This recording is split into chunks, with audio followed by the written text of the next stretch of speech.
all 6 missions. You click on a mission, you go to Video Movie Clips.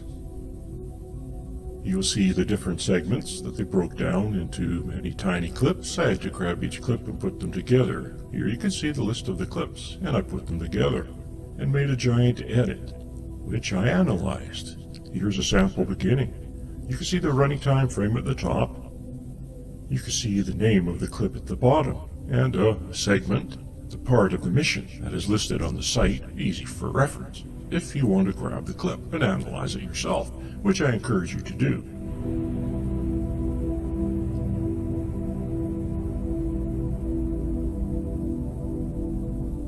Aside from that, there was remaining time frames of the clips. For proper analysis, you will find out why. It's obvious that this is slow motion, and then sped up. You can see the timing that was changed in a factor at the bottom, how much the length of the clip was modified. Here's another example. You can see the time frame at the top, and now the time frame at the bottom. You see them running based on the factor change. To the one at the bottom, it's not quite straightforward. There's quite a few different time changes they used. At the top, you can see the name of the current clip. You can see the name of the clip on the list, how it corresponds to the clip list on the NASA site. Easy for you to reference. What I'm showing you, go to the site, look at the clip yourself, do your own analysis, which again I encourage you to do.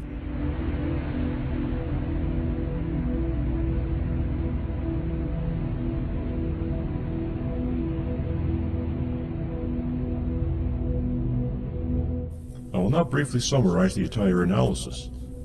I will present clips to you, categorized by mission. Relay 11 has the least to offer, except for A12, the TV camera malfunctioned almost as soon as they turned it on. This is slow motion, hopping and jogging. It's quite extensive. Here I'm speeding it up. You will see more in the appendix if you'd like to see that the full extent. It's quite extraordinary. Notice the color changes in the footage that will be explained later about how the footage was generated and supposedly acquired.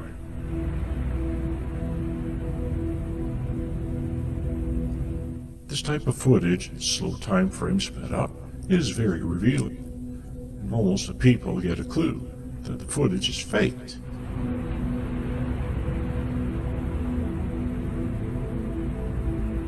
Here we see an example, looks quite normal. Someone running on the surface. Seems reasonable, but when we speed that up, this is actual footage presented to us, and fairly obviously, it's slow motion. Another example seems reasonable. Look at the hopping. Try to region his balance, and here we have obvious slow motion again acquired on the surface. You'll see much more of that in the full analysis. They also walked on the moon, not nearly as much as running or hopping or jogging, that is, but I find that somewhat more revealing, and he looks quite normal walking, except for the pops, which will be explained later, again just walking. This is sped up, you can tell by the factor change at the bottom. This is slow motion footage. And we will show examples. Here we change the length, speeding up, in other words, you can see that.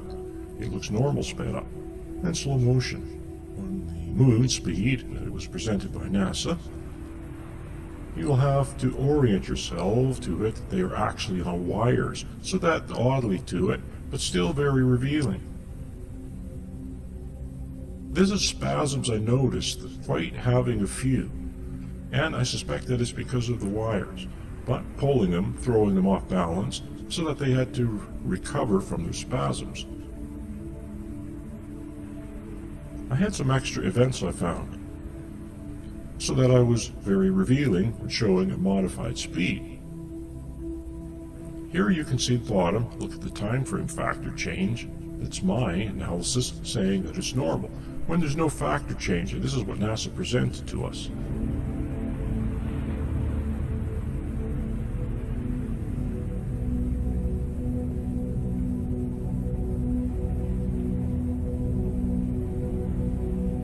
The gravity analysis. Here's lies prove the footage is faked. Gravity analysis of astronauts jumping is correct in NASA footage because of their combined use of wires and speed film changes. We will show quite a few examples of this.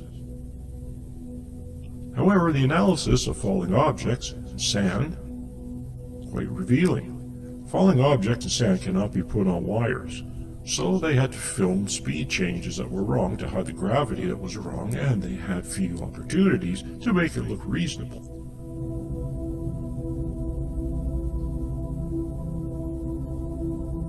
Here you can see it's wrong based on my analysis on the moon. I modified the speed to make it look right, and you can see that the two compare together, and the mini factor change that shows that it is correct for Earth.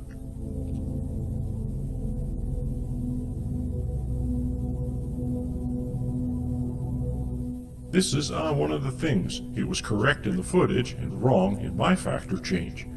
I realized I had the incorrect factor change for that one spot. We changed it just for the small portions that the object is falling. You cannot tell. It plays clearly. Another example. It's wrong in my factor change. I modified it just when the object falls. You cannot notice. You have to see that the factor change at the bottom. Same analysis for sand.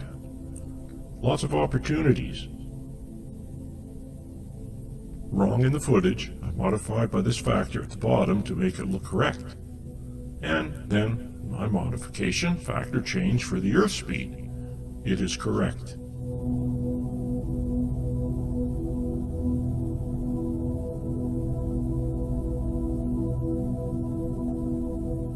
And just don't have a few examples of this. Be prepared. And of course, you can look at the clip for reference and go analyze it yourself.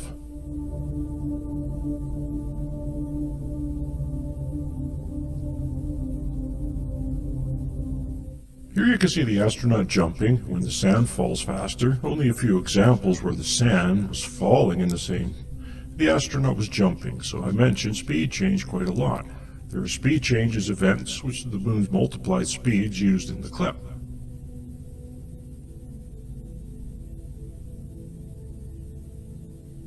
Here we see sand astronaut running away. Did you notice the fake that I used several speed changes? Here is an actual footage. It looks reasonable. He's moving fast, but watch. He will suddenly go in slow motion. That was presented to us by NASA. Here I found it because I used another time factor, he looks ridiculous, and then looks normal back there.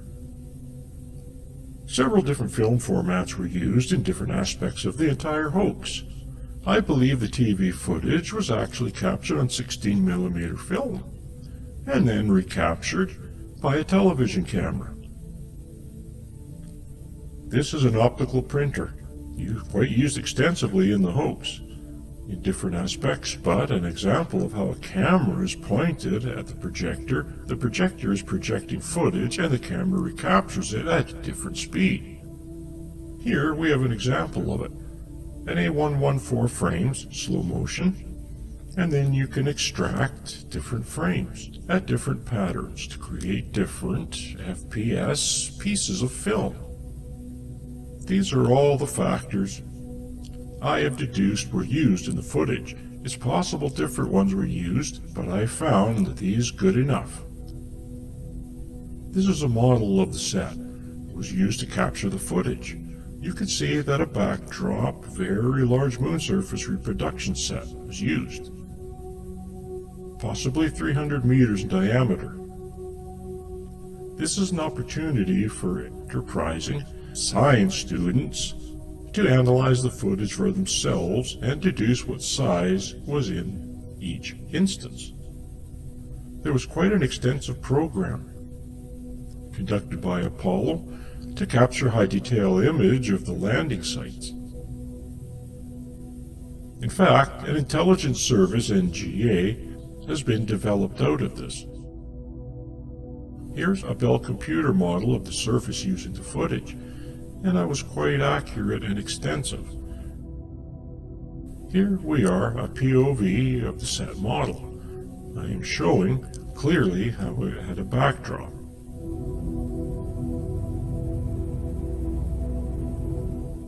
Analyzing photographs and footage captured by the astronauts and the TV cameras, we can see evidence of these sets that were used. We can find evidence for it the use of sets. These are panoramas provided by NASA, photographed joined as the astronaut danced in a circle. I call it the panorama dance.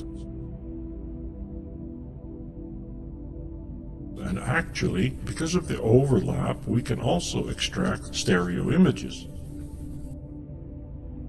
and analyze stereo images. We can also see that there is a point at which the set stops and the backdrop begins. And this is also because of the limitations of stereo photography allowed and not easily deduced as a set. Or it could be claimed as the limits of photography itself.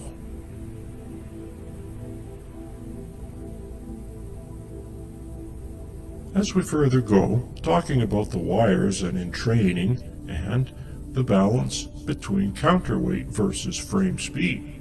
And when we analyze the footage, the test footage, it will more clearly match the modified NASA footage of Earth than it does the simulator footage that we see here. Because of the low gravity, friction was reduced, and you don't see much of that in the NASA footage. In fact, the extraordinary abilities granted by such low gravity are hardly discernible in the footage. And then we will look at the footage that somewhat reveals the use of wires. One wire at the top,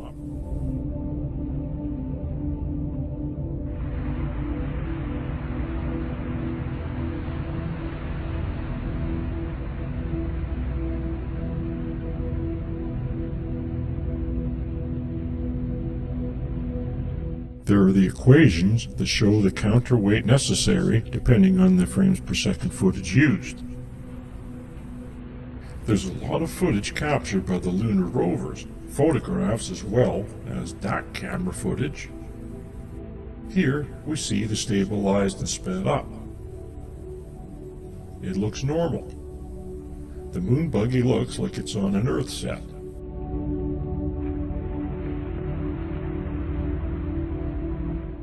Here again, it's sped up, and it looks like someone's driving fast on a set. It's also quite possible this was a model. More analysis will be necessary to determine which is which. But they had some fancy setups with a simulator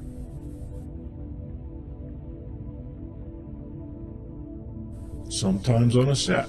An example here, you can barely see the lunar rover, the same model. There it is in the middle. They had a flight simulator setup with a complex modeling of the sun, matching the generated footage. And all of this is supported by NASA's capabilities, which we will show later. This is a model of a snorkel cam, and of a, quite possibly, they had stop motion animation with the camera inside a model. Look at how tiny that model is. And look at the footage generated. This is extraordinary stuff. I find it incredibly beautiful. This is John Dykstra, the mastermind behind Star Wars, who trained under the mastermind behind the Apollo footage, who I claim was the mastermind. But look at this incredible footage. That looks real to me. And this is all made from computer-controlled cameras and a tiny, tiny model. I believe they use larger models, the moon simulation of the Apollo hoax. But these tiny models show extraordinary results. And this is a computer-controlled animated camera. This is a fighter pilot flight simulator camera flying over a model. And they actually used the same technology to train the astronauts for the Apollo missions. That's a moon model with a flight simulator, live, real time. Flight simulator camera. This is actually a lunar rover simulator, same build. They had a camera, here it is, running over a model of the moon's surface, which they actually accurately modeled. The surface they would be driving on, they had two cameras, two views with one camera. And look at the camera. It is going up and down as if the car is reacting to the surface. Quite incredible technology, not utilized there nearly as well as it was in the hoax. They had a complete setup, giant circular moon models, and they got more detailed for closer landing. This is all set up for simulated landing. They had a giant simulators. They utilized real-time cameras run over these models operated by the astronauts. This is an accurate topographic model of the moon, which is highly detailed.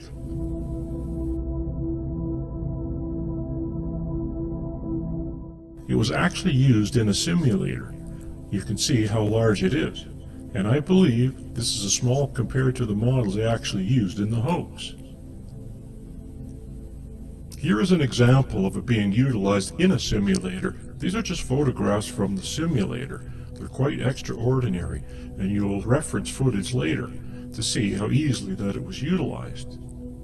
This is the man I believe responsible for the visual effects, Douglas Trumbull. I will show you the brief history. There's plenty of information on the internet about him. I just mostly wanted to introduce him. We have a landing footage. This is specifically Apollo 12. There was a dust blast. But on Apollo 14, they kind of screwed it up. You can see the difference in the lighting in the craters. Because before the dust hits, it's a model. And after the dust, it's the set the lander was on.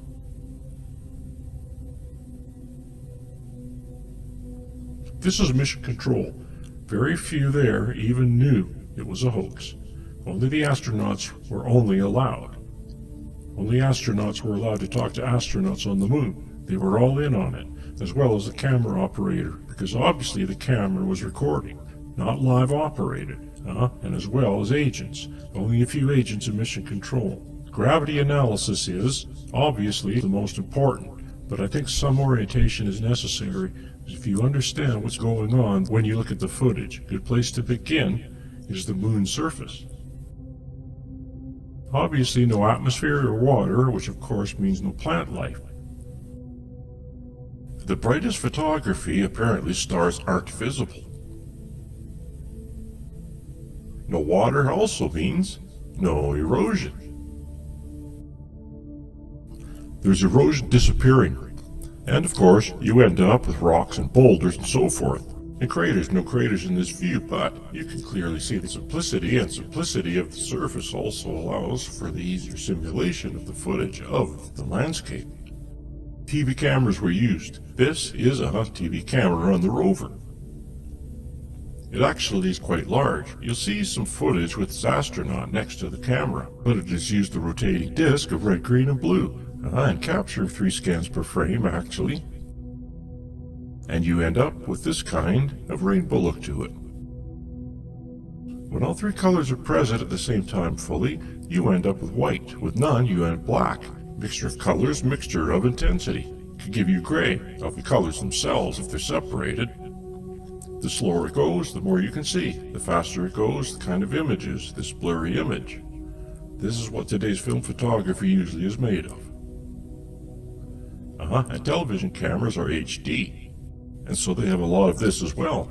Not as much as on the scan, as much as progressive, which is image after image.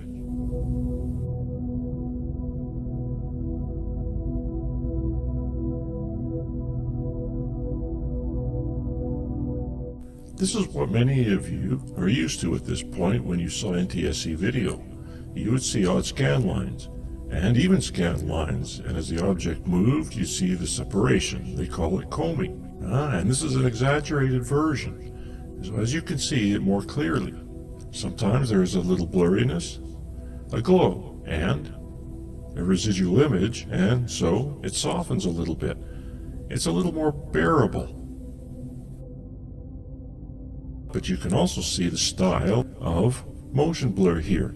If we have our simulated shot of the moon, you can see what it looks like. This is much more refined. You can barely see the scan lines here. This seems like it should have been the preferable way of capturing moon footage. but design demanded the hoaxers to use the progressive red, green, and blue. And that will become clear later. Here's that refined and with the glow and residual image. It provides this kind of trail that softens the effect.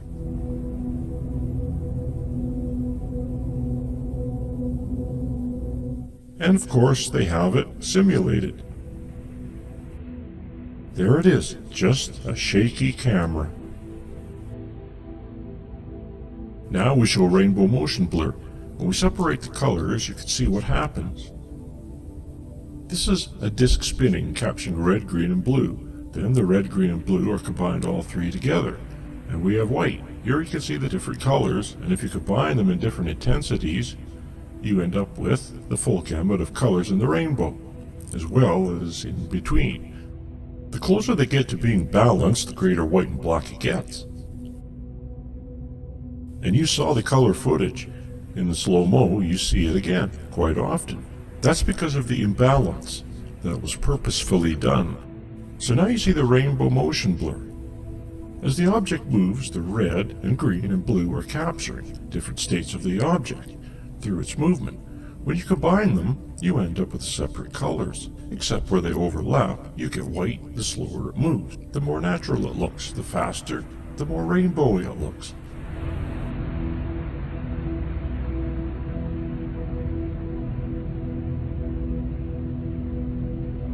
And then we can add the glow effect, as well as the residual image.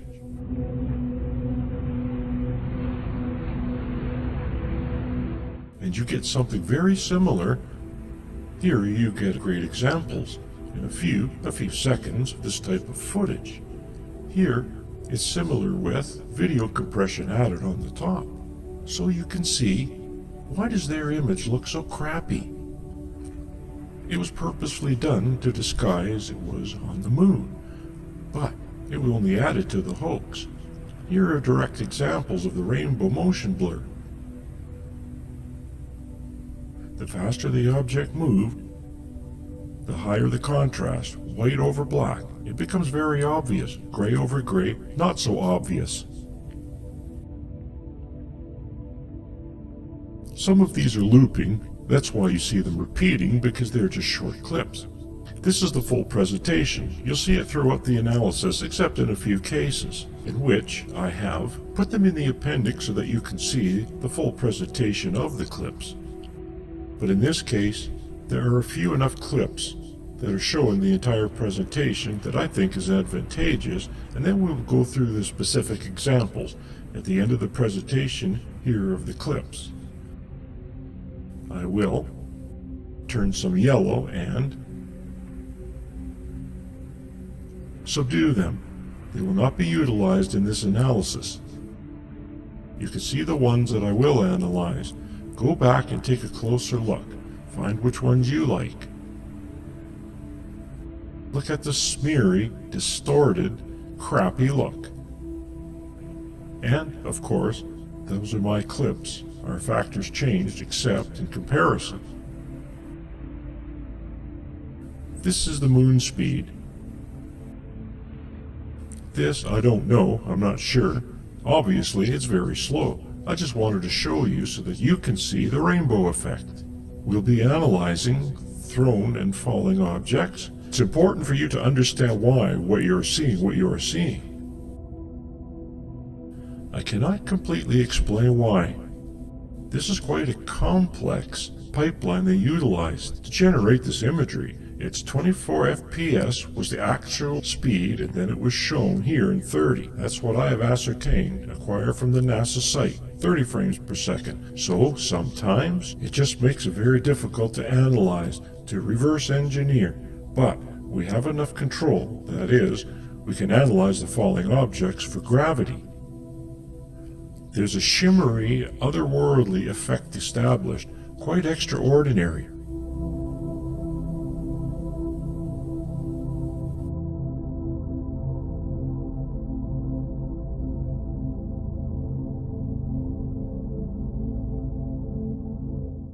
This is, of course, very slowed down, so that you can see the effect.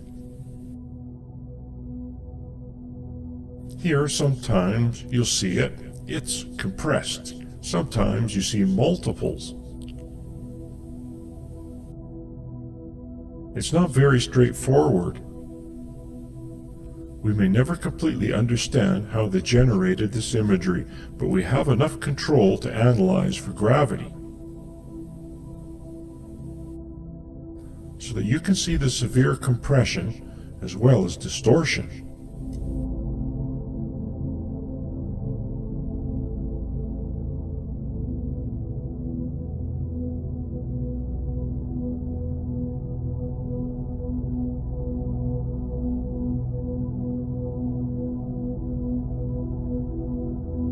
Because of the white shovel over the darker gray background, the rainbow motion blur is more easily noticeable.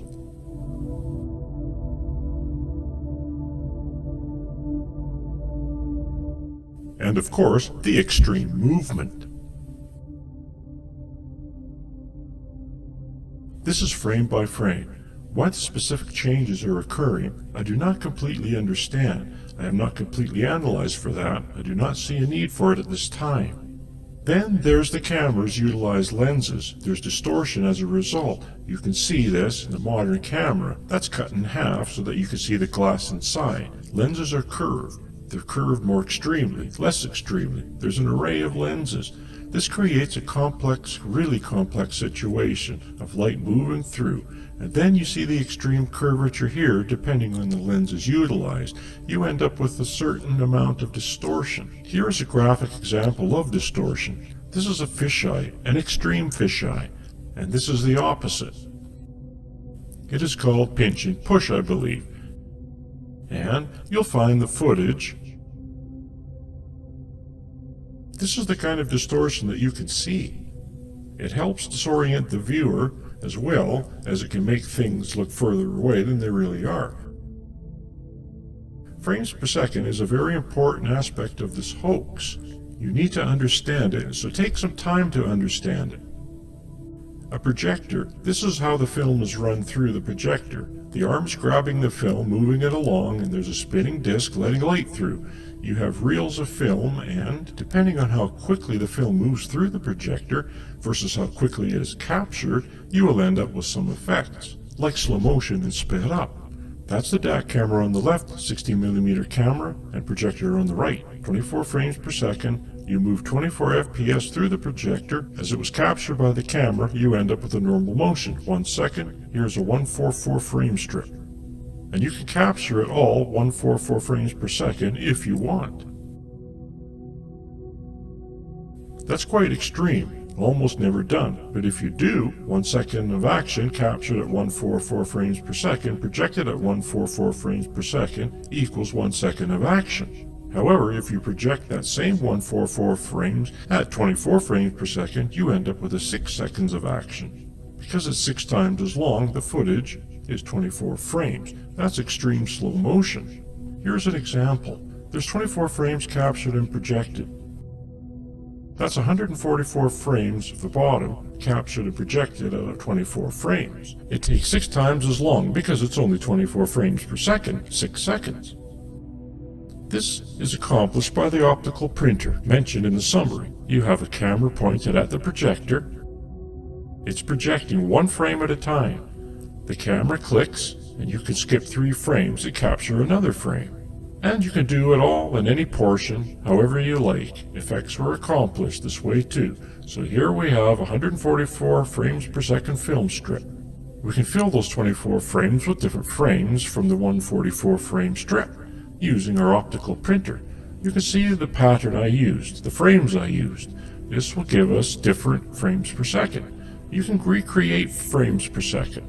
You can recreate frames per second depending on the pattern you choose. And this is very significant in how this hoax was accomplished. There are all the specific frames per second that I have extracted from the footage that I believe were utilized.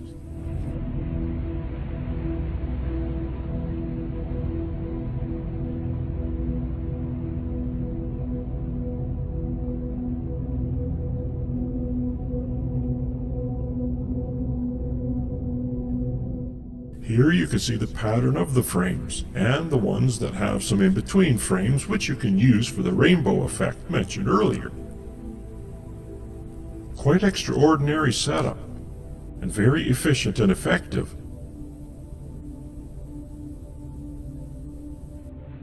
Here we see examples of those frames per second, playing at 24 frames per second.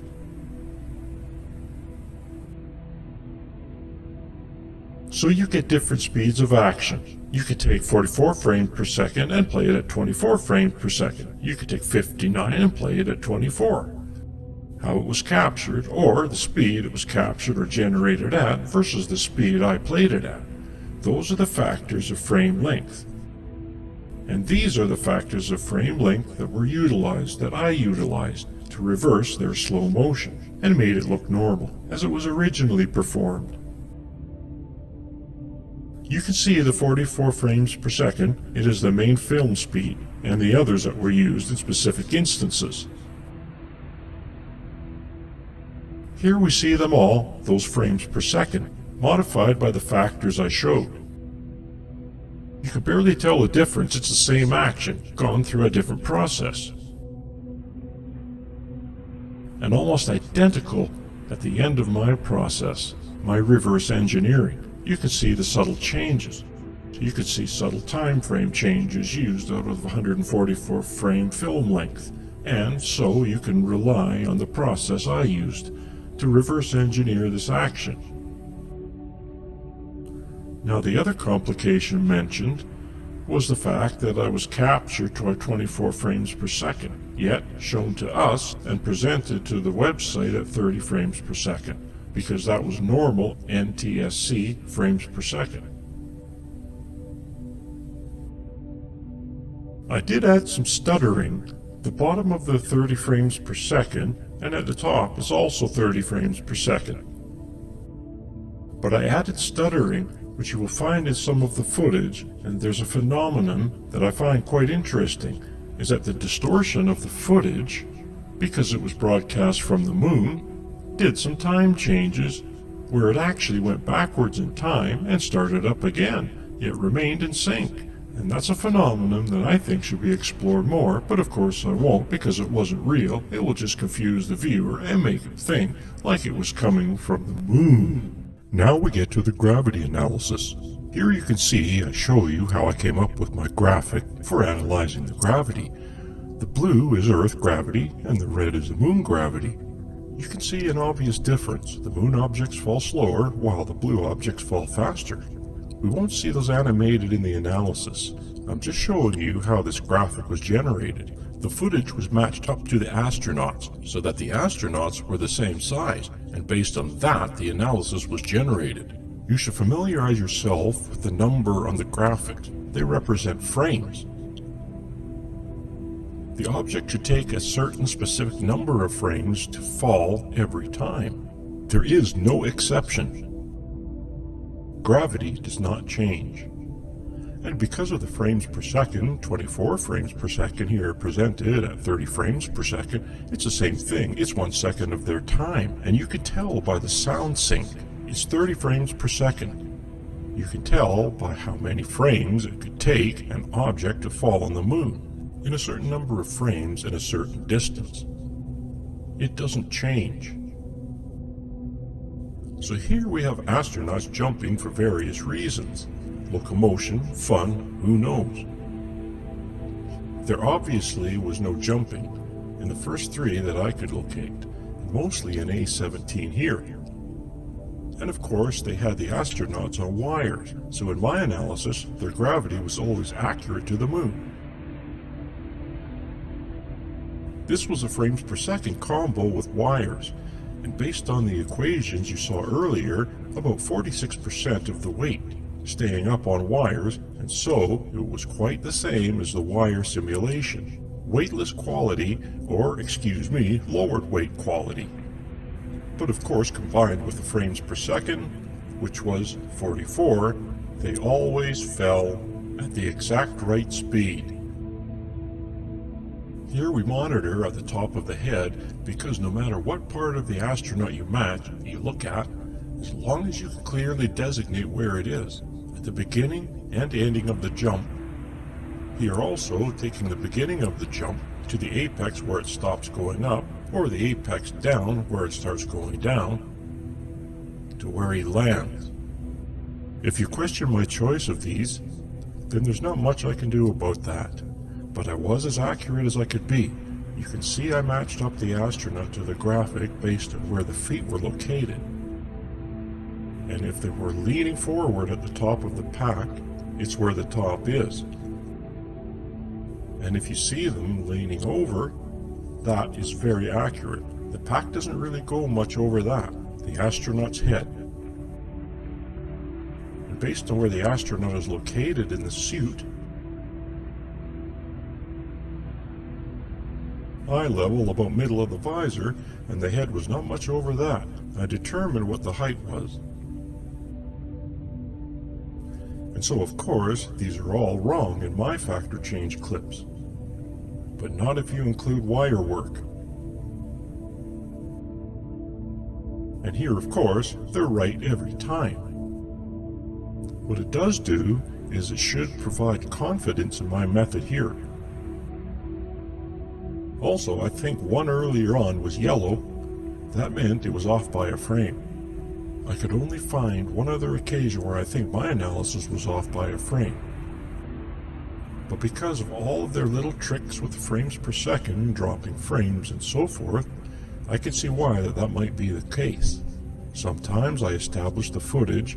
You can see up in the top left corner a reference of the actual footage, and then how I modified the footage. You can determine based on the differences. Now, getting to the dropped and thrown objects, there's quite a few. This is really one of the significant things that led me to proceed forward with this analysis, is that we found so many opportunities to measure the gravity.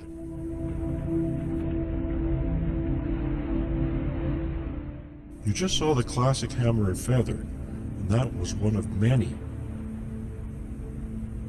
Several dozen here. And they littered the moon, literally, in the last few missions. And there were quite a few opportunities because they were walking around on wires, running around on wires, and acting very comfortable on the moon, where it's a pretty dangerous environment.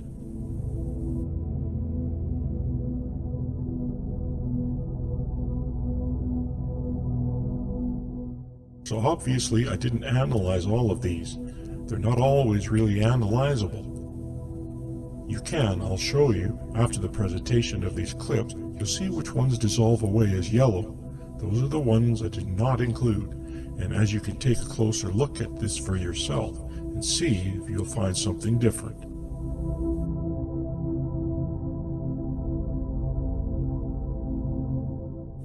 And here we go.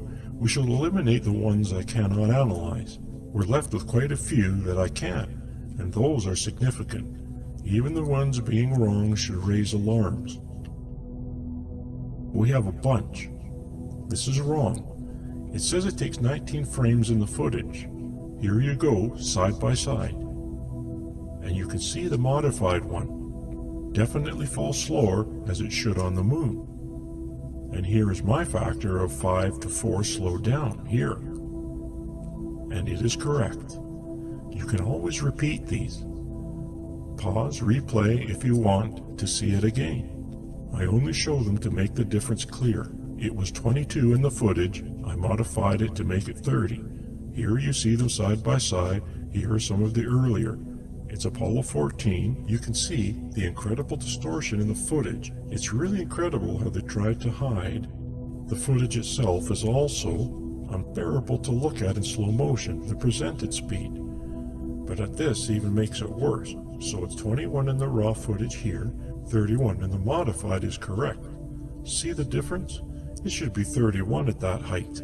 There's quite a bit of difference of 10 frames. So we're not talking a frame or two here. And in my footage it is 12, which is correct. I say my footage, my modified version of the footage, based on the frames per second factor. 21, 30. You can see the difference. How slow it takes, how much longer it takes. And in my footage it is longer and slower. Some of these are considered questionable. but it always plays out. It's correct in mine. It's way off on the moon, the NASA footage, and I modified. And you can see the difference. So I'm just running through these again and again and again. It just keeps going on, and you can look at these more closely. I just wanted to present them to you so that you can do more careful analysis of my analysis, which you should do. I would like to spend some time to confirm what I have discovered here. Here is an astronaut, and then I move the graph. The measurement graph to where the action indicator bars are. When the frames hit, you can see it turn red if you didn't already notice.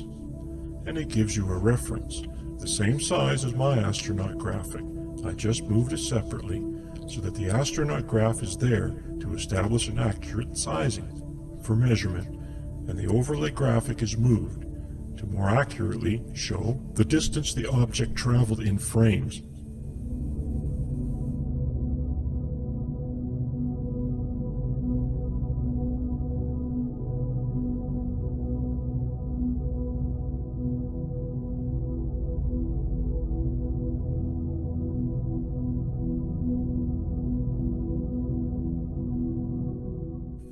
Every time it's about 2/3 difference there. It's 2/3 as many frames as it should be.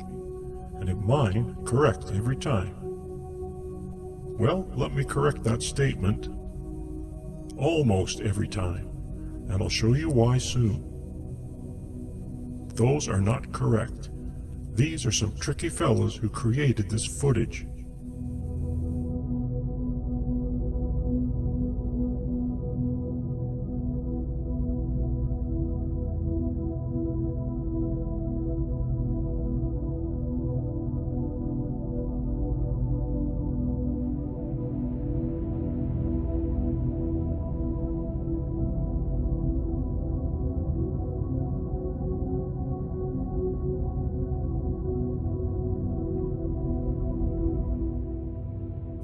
This is quite extraordinary, looking at it now. I missed that one. Yellow 15 was off. That's minor. It's not really an issue as discussed. It's frame dropping. They had all kinds of tricks going on to disguise what was happening here.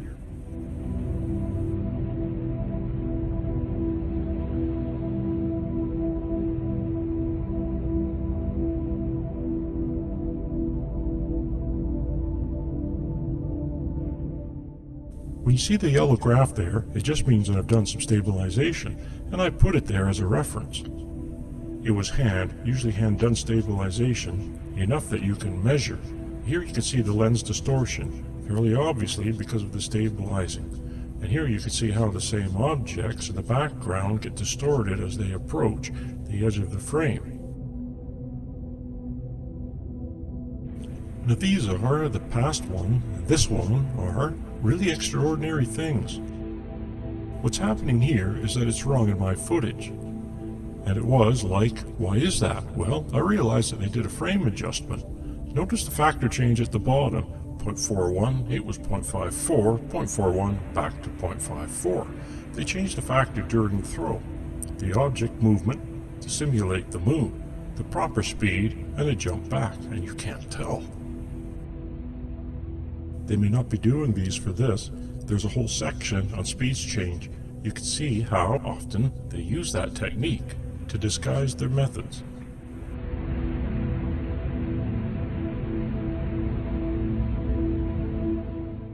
Again, you can see the factor change.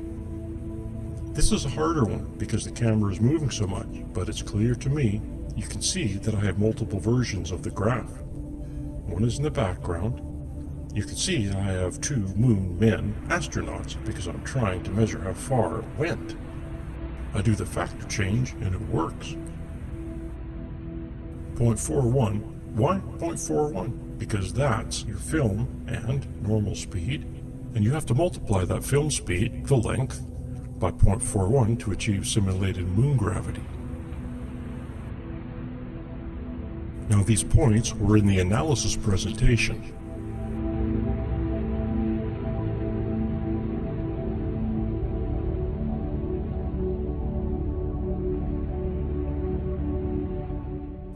Now this is wrong.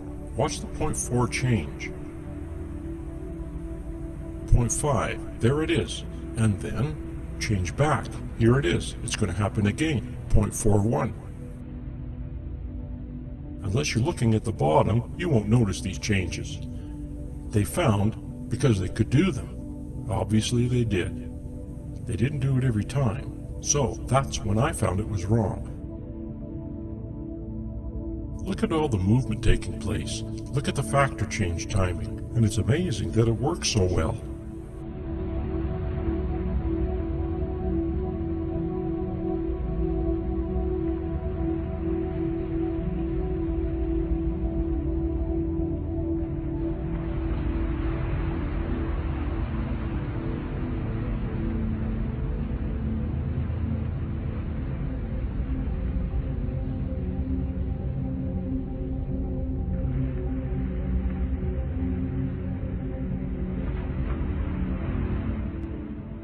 He's running at us in slow motion, and there's a speed change right in the middle.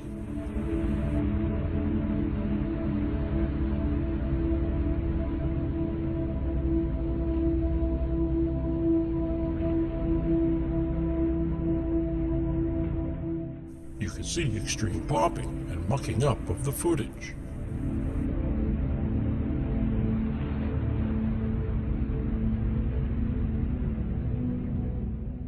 Here's the classic event. Now we get to the sand.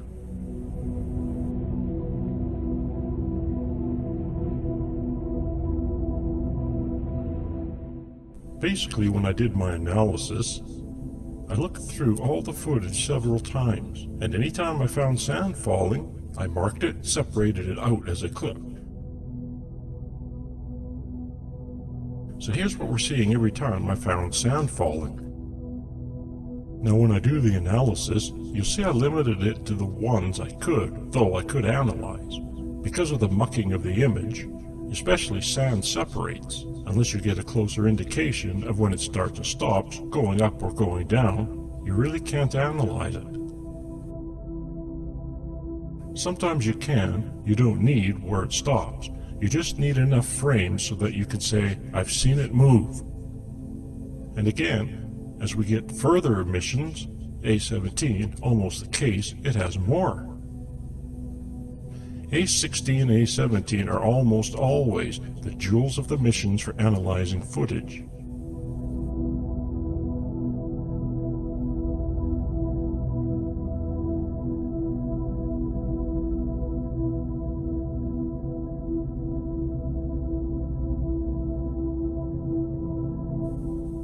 Here's our graph astronaut for measuring, and here you saw the sand falling. It's wrong. I say 31 frames. I'm showing you clearly where it begins. Where it ends, it should take 40 frames. Now I am confident in my discerning where the sand starts to fall and when the front edge hits the ground. And it is correct in my footage.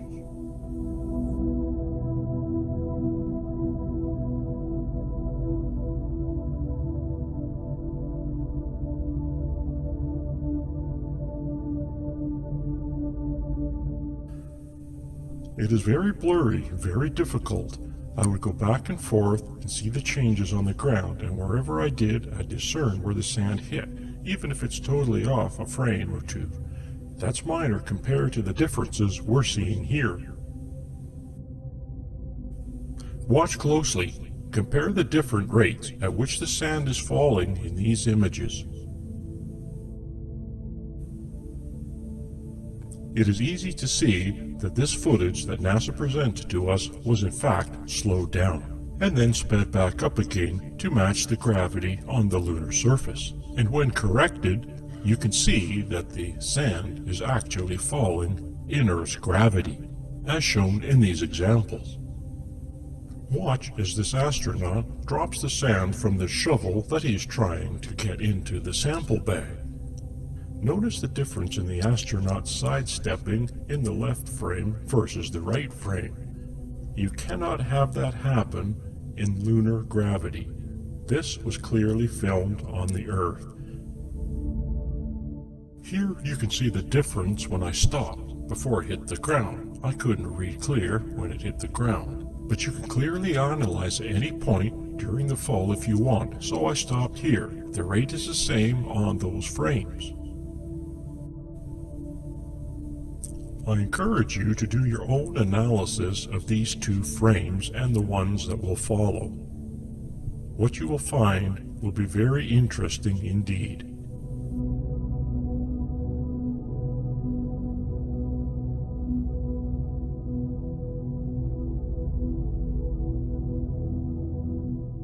In these frames, watch the difference at the speed of which the sand falls.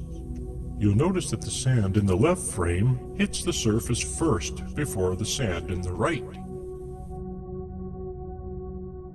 Again, please notice the clip. It's right next to the bottom. You can go to the NASA site referenced earlier in this presentation and look at the evidence for yourself and determine for yourself what's going on in the footage. Try to keep a mental note of how many times you are seeing things fall in this clip. Note the different rates at which the sand falls on the left compared to the right, and then back to the middle.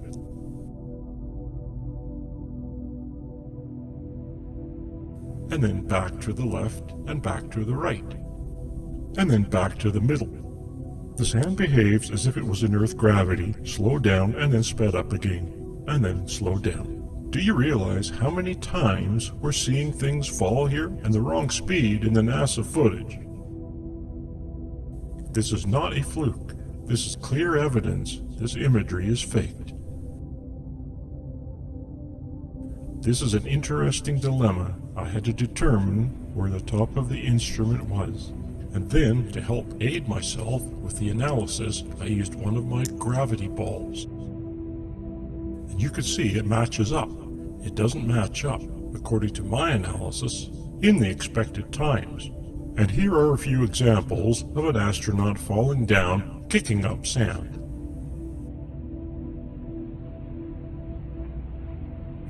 And here, scooping and tossing sand with a shovel. Here I use the top of the sand. Here it hits the top and falls. You can see it disappear, and it's a great time to determine when it starts and stops falling. Let's compare a couple of these clips.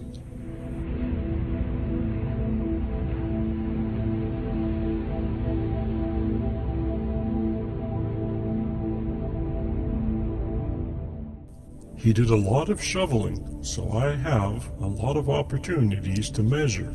It's wrong every time. To demonstrate this, I will speed the footage up, slow it down, and then speed it up again to match what was actually happening. And as you can see, NASA got it wrong again.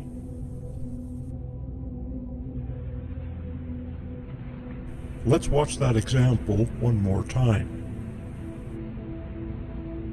Keep an eye on the top counter as the sand hits the ground. You'll notice that the time frames are different. This would not be possible had this really been on the lunar surface. This time, we see the astronaut step backwards as he finishes shoveling. You can clearly see that one pile of sand is hitting the lunar surface, or so-called lunar surface first, before the other. Let us take a further look at how gravity affects objects that are thrown.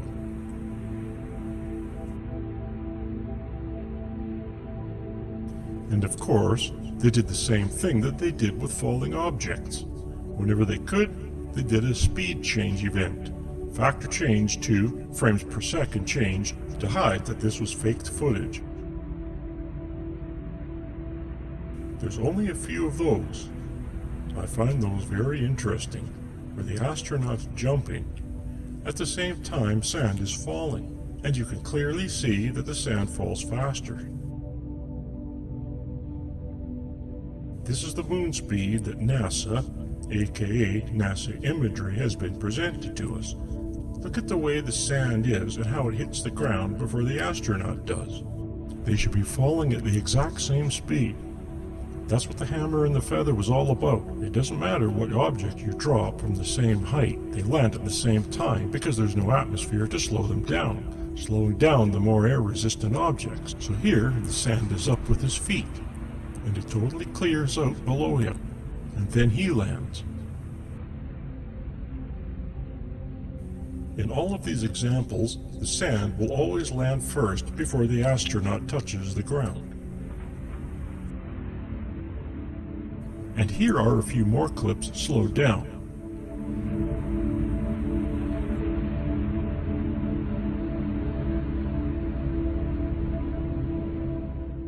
This is the famous jump salute.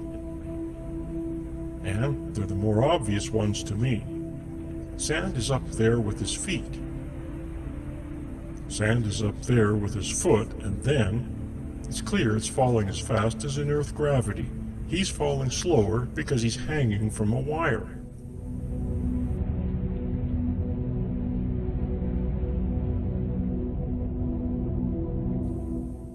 The sand falls faster while the astronaut is clearly, again, hanging from a wire. It really makes me wonder how NASA was able to get away with this.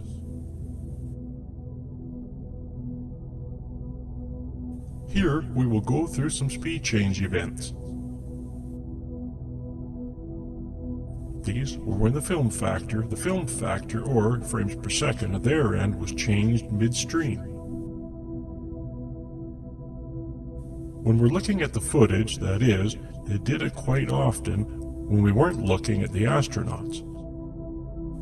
And here we have examples. While we're watching the astronauts move around, they changed the frames per second for various reasons. And quite often, early on, they did it whenever an astronaut came close to the camera. And you'll see, you saw earlier when I disclosed the frames per second that they used.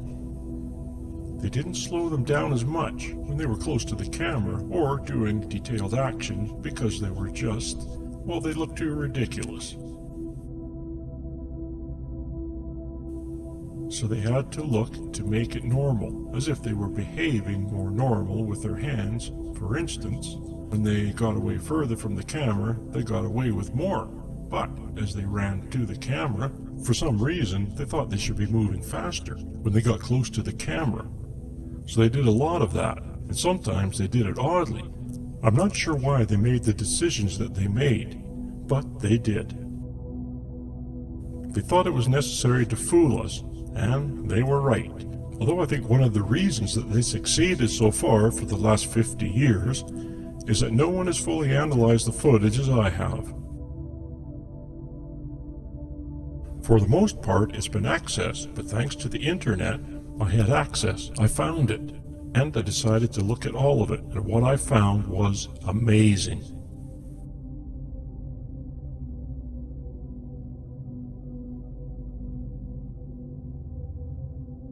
And we are going through all of these events. If you watch the factor at the bottom of the footage, you can see it change midstream.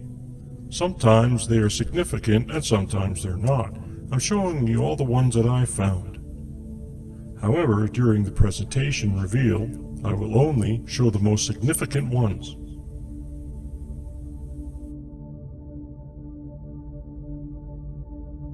Here you can see A15 in the winner of this one. You can see I eliminate most of them because you lack motion blur, so here's their version.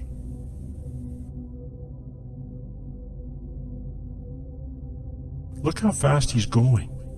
So down here he slows down. And my assumption is, as they were watching the footage, when they generated it, they said, he just looks too slow in the camera, we gotta speed him up. Here it is at my 0.45 factor, and I was analyzing the footage. I said, whoop, why does he look like a clown?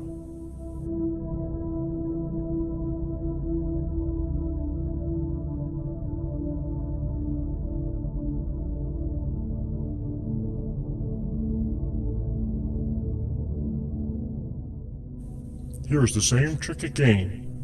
More than a few times, they thought it was necessary. There, it's hardly noticeable. Of course, you speed up the footage and, whoa! He starts out slow, and then he just takes off.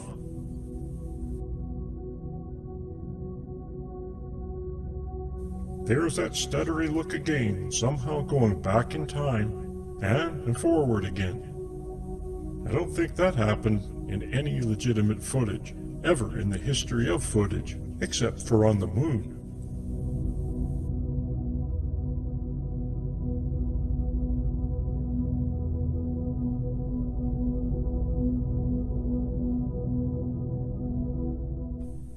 And so, I don't notice any changes they did.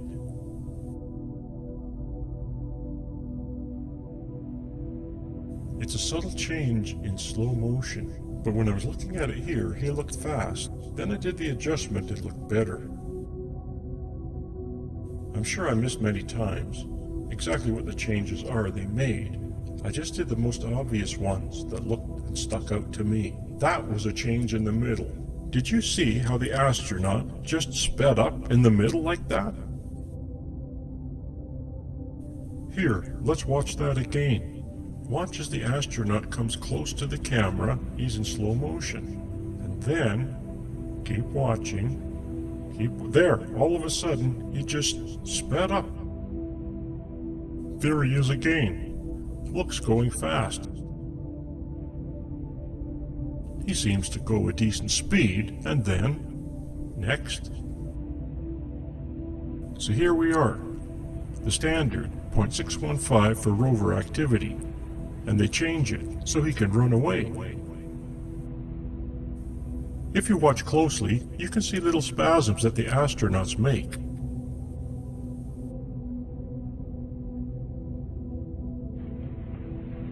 That was a spasm, if you didn't notice.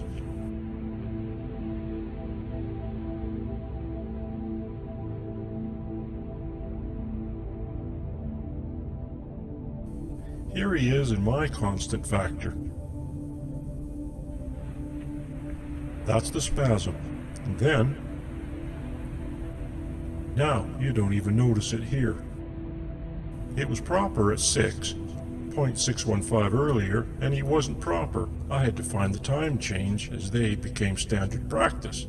When they're near the rover, I find the factor that works, and as they get further away with different factors and so forth, so I just took the opportunities to change, so that I follow the most likely. I do not nail it precisely every time, but I did it enough to show that it occurred. The astronaut walks slowly and then speeds up, if you notice.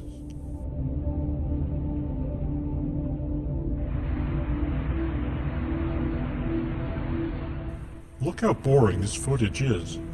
It's amazing at their moon speed. No wonder no one wants to look at this. You want to go to sleep. Look at the NASA moon footage. Why? Because it's in slow motion. We can't bear to watch it all the time. It's absurd. So, for posterity's sake, let's speed things up a little, shall we?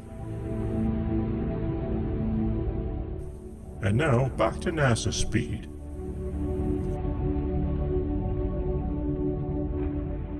So again, my standard way of showing this to you is my determined way that it was the factor that needs to be utilized. There's a speed change, and then I show you the NASA footage.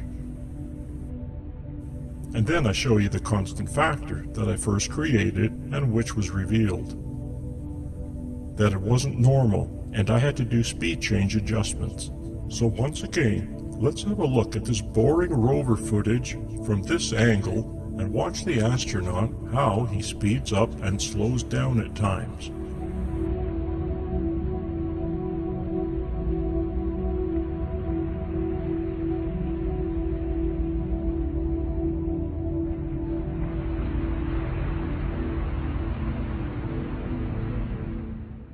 I'm sorry that I had to show you this footage. I had to go through this process so that it's clear what is going on.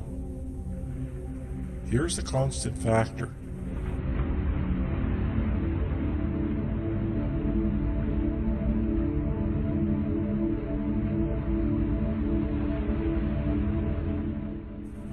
let's watch this astronaut speed it up. This one, here's an example.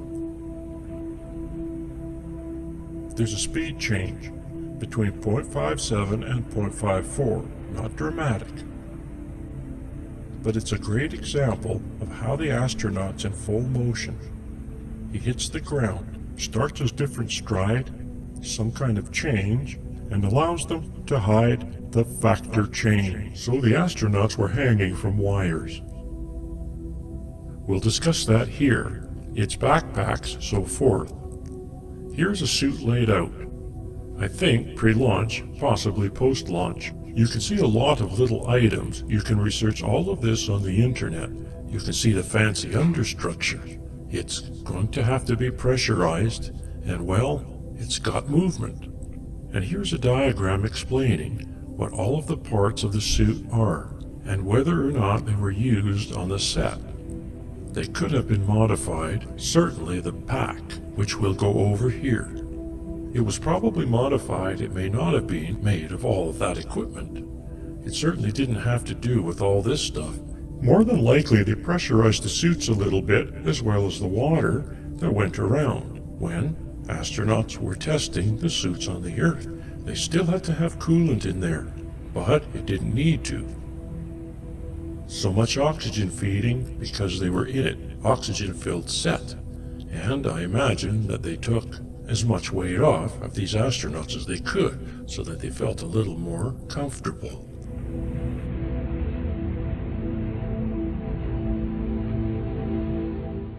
Here we have a reporter showing how the suit came off. And we're just speeding it up a little so that you get a sense of everything that was involved. Now the inner structure is connected to the outer garment there. So here we can see that structure, and here's the wire setup you saw in the summary. For some reason, the pack is sideways. And this is the same structure that was used for the LM, I believe, testing that we saw earlier on the fake set, the model set and so forth.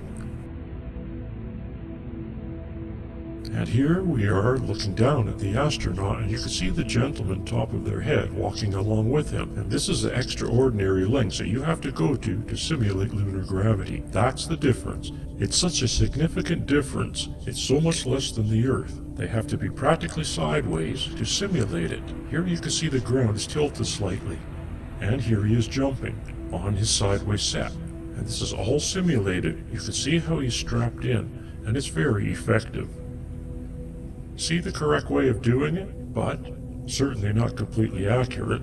However, look at the extraordinary abilities this light gravity gives them. Now, he doesn't have the full suit on here. He does not have the backpack. We'll see a little bit of that later. It's still amazing. Look at how he can land on his hands, and without effort. We don't see any of this on the moon, do we? In the NASA footage. Almost nothing like this.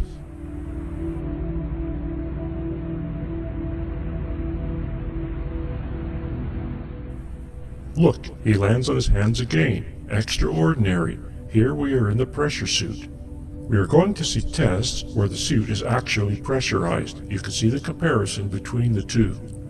And he's getting rigged into place.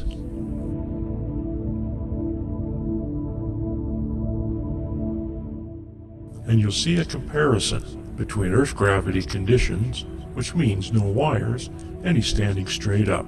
And the moon conditions where we're looking down on him sideways, and look at the left. Looks like the guy's walking. In my factor change on the right, he's floating. Why is he floating? Because 83% of his weight is taken up by wires. He can't run. Why? There's no friction. He's so light now that he can't get any friction with his feet. However, on the left on Earth, it's easier. These are both pressure suits, not fully pressurized, that is my understanding, close enough to the limitations that the suit would provide. And as you can see, an effortless flip. And here he goes again, and he lands on his hands without a problem. I saw no kind of agility like this in our moon footage.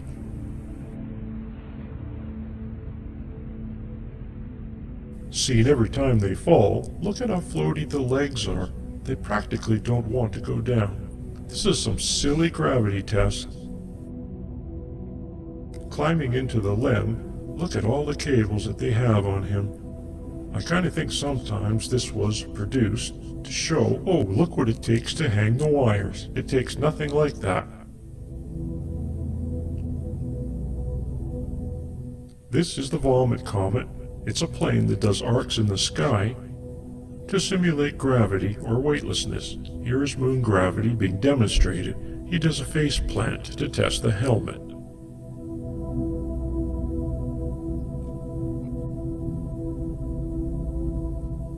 And here, he looks like a fish out of water. They had problems with the backpacks, and so they had to redesign them because he couldn't get up, and here he is trying to get up. Look how awkwardly it looks. It totally contradicts what Aldrin just said, which was his excuse for the slow motion. Pretty blatant if you ask me. And look how floaty he is. He can barely stay on the ground. He's got the backpack and a fully pressurized suit, and he's struggling to keep his feet on the ground. This is amazing. There's nothing like it in that footage. And where was the wire located? It was just one wire, I'm quite sure. Right in the middle. Right in the middle both ways from the front and the side. And it was made up of monofilament, perhaps braided, perhaps a metal monofilament, whatever didn't show up on the camera. And you heard Douglas Trumbull talk about that. It's not uncommon. And look at the size of that. It's tiny, 5 millimeters from left to right. And so how did it not show up on the camera? That's not a big deal, and here we go with the analysis of the moon gravity versus Earth gravity. I come up with the equations, and based on the frame rate, you can use a specific counterweight that allows the astronaut to fall at the same rate as they would on the moon when viewed through the 24-frame projection setup.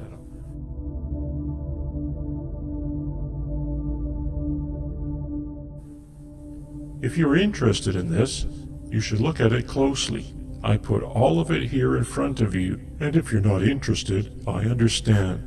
I know it's complicated. It was tough for me to come up with it, so I know it's very complicated. Even now, to go back, it's not intuitive. You have to look at every little bit of it and see that there's a problem. Otherwise, getting into this is not easy. So I don't blame you if you're not interested. You can go past this into the next section, but it does show you that at any frame rate you choose, you can come up with a counterweight that holds the astronaut up to allow them to fall properly, so that combined with their counterweight and the frame rate, it shows you they will fall at moon speed when viewed on film.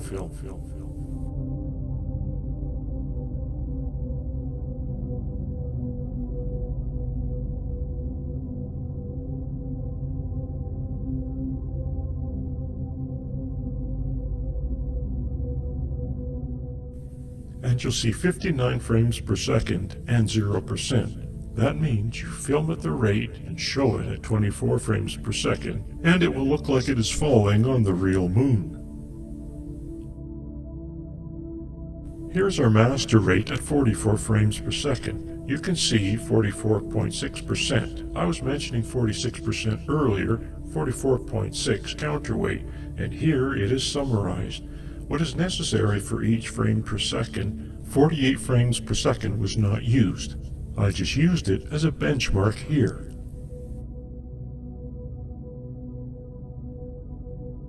Here we have some examples of what I consider evidence of the wires.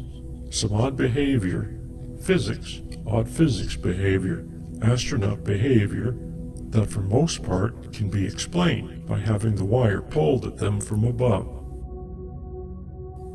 We'll go through all of the footage. You can see all of the strange behavior, and we'll look at the clips that I think are clear examples of astronauts hanging from wires with approximately 44.6% counterweight.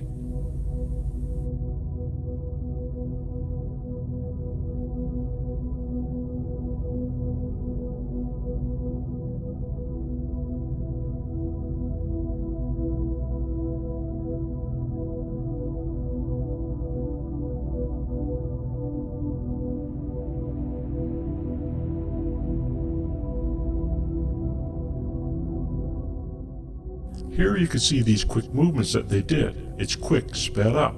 Don't send them in the air. They do a lot of that. If you watch the vomit comet footage, you'll see it. Anytime they start moving, you'll have to be ready to push up. Quick pushing up with his legs. He's going to launch. Same with the wire work. So, all of these clips, the ones we are going to look at, you see a lot of spinning because they've got that central wire pulling up. They're kind of using it. This is natural. You've got these forces working on you. You kind of use them after a while.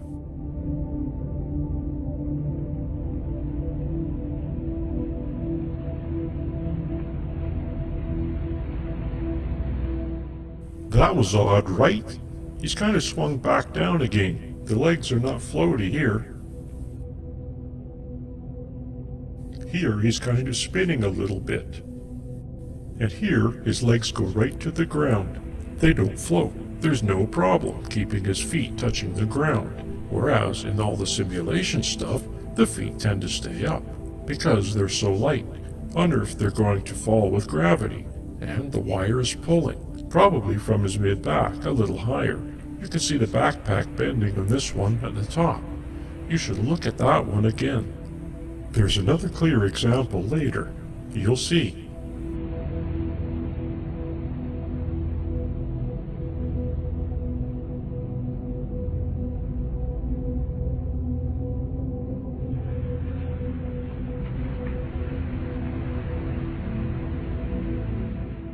It's an odd balancing act being pulled up from the top.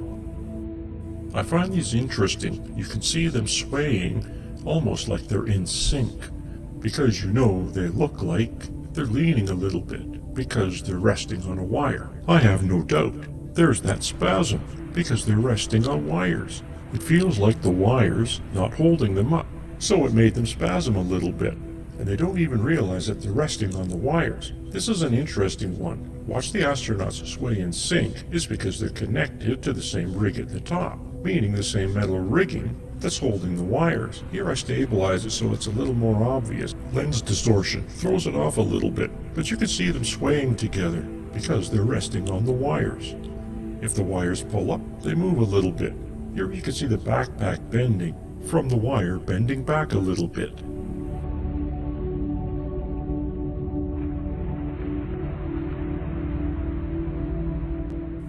And sometimes they look like puppets, right?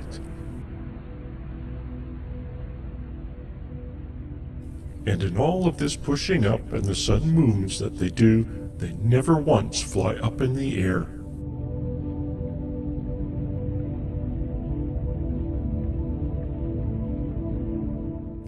Remember how easy it was for the astronauts to jump and land back on their hands when they were attached to their rigging? It didn't seem very hard for them as they almost went flying back into the air. So why don't we see that happening here?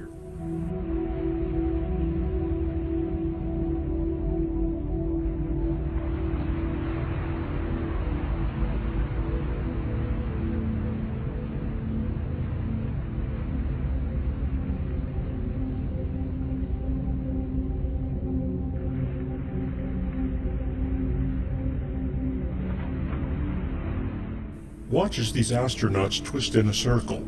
I call this the rotisserie dance.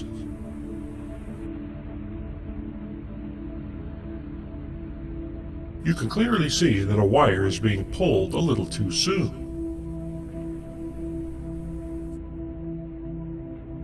And here again, we see the rotisserie dance.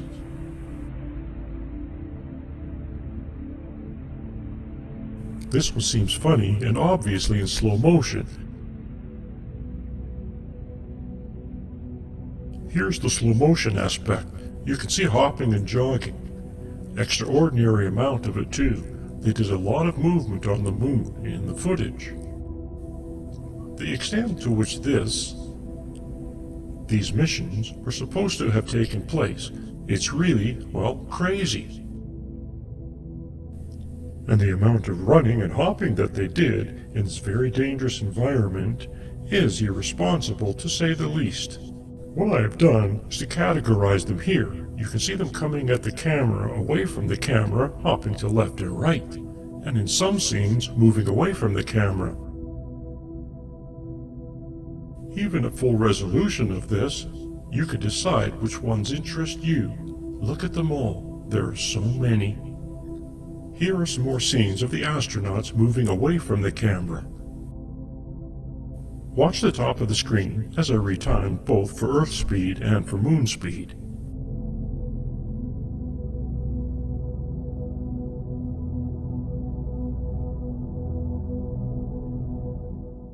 And here I have analyzed them. You can see the factor change in red versus the NASA version. NASA version obviously slow motion. Anyone in denial at this point is fooling themselves and should stop. And you saw earlier in the summary, they look normal, and this looks slow motion.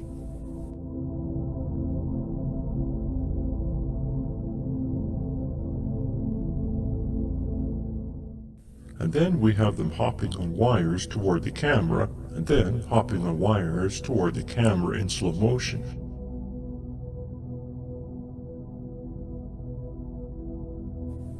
You can see the astronaut in the back trying to regain his balance. Here he is trying to regain his balance in slow motion. That's just ancillary to the guy running at the camera. But you see more of that in the stumble section. Here he is walking. I actually find walking more revealing than the hopping and jogging because it looks like the guy's walking, even with the wires on their back, holding them up. And when you compare it to the wire footage in the wire section, you can see that it's much closer in action to the guy not on wires. And then it is to the guy on full moon simulation wires, which is the one that had him sideways at the beginning. Now these are all short clips. When we do the reveal, you'll see long clips, and it's almost laughable.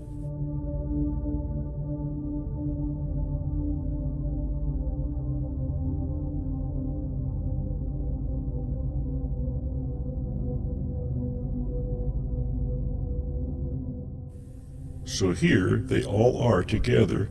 You can see what I consider normal speed. It makes an incredible difference the way the astronauts walk and behave. I know it's difficult, but take your time and watch each individual frame as the astronaut moves.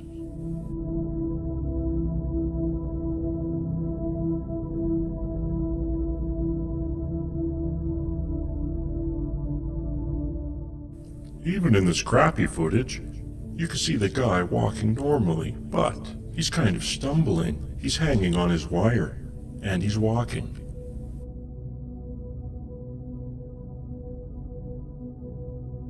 This is a great example of the oily suit, which you can see in the oily suit section. You will see more of an explanation of what's going on there.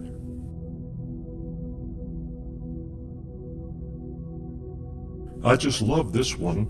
Look, he's just walking on the moon.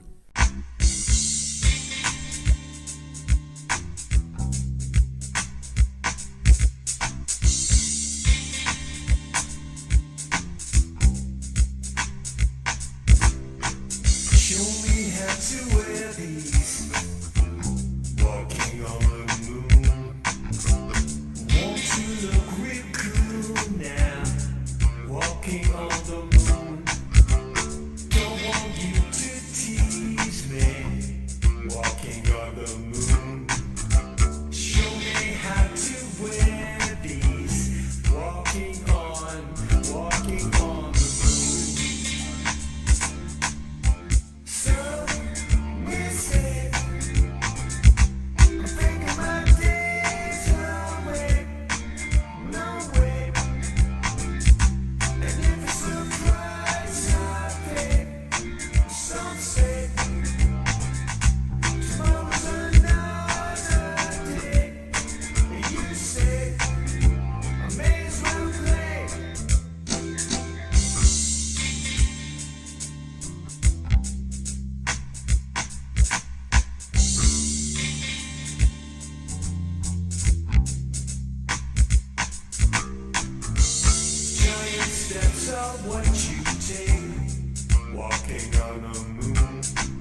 And of course, this is the factor change in red at the bottom. You can see the factor change. What you saw, 0.54, this is a 0.57 because he's doing more detailed action.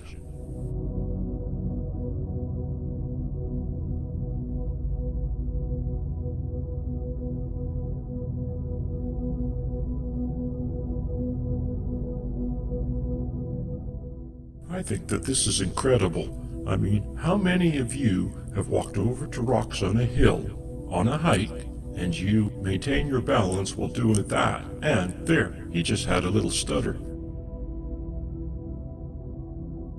That's amazing. It looks like a normal guy's walking in the desert. A little odd because 46% of their weight is being lifted up by wires.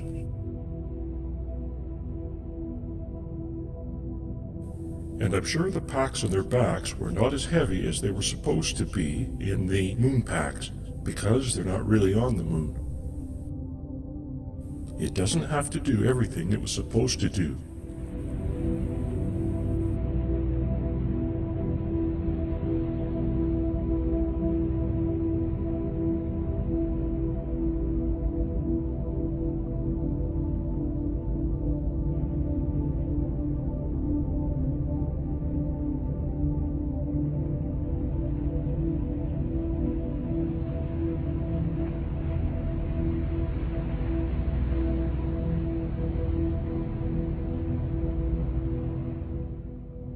Here you can see the camera is almost constantly moving.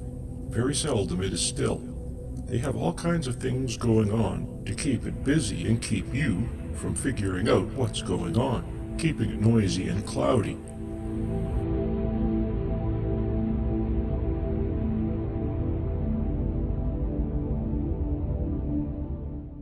Isn't this great? Look, he's just walking. This one too, he's walking over the rocks.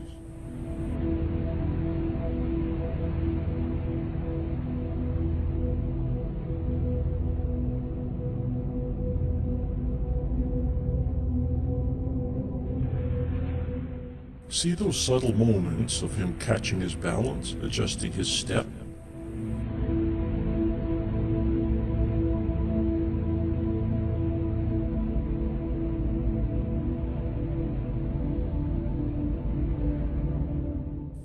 Do you see how he's trying to keep his balance while the wires do all the work?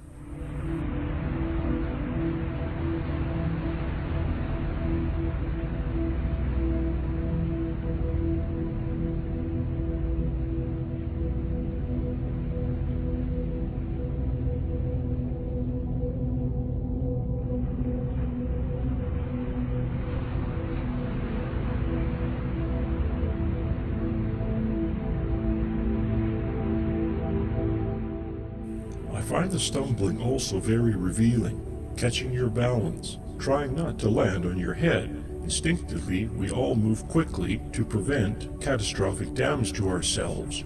There's not much you can do about it. Reaction and reaction speed.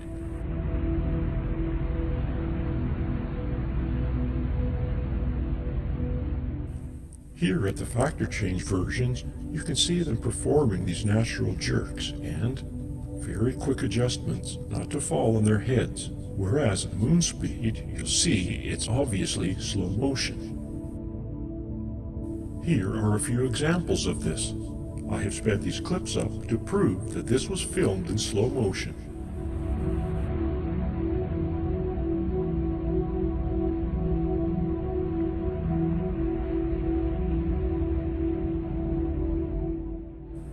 It's quite obvious, isn't it?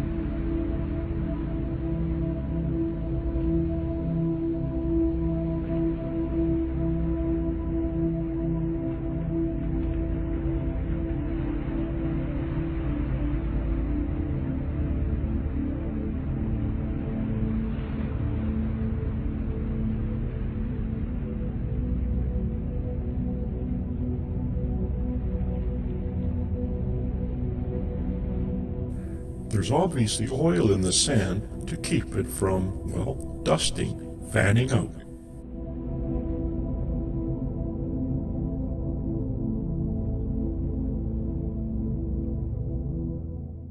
Just look at the way the sand behaves after the astronaut kicks it in the air.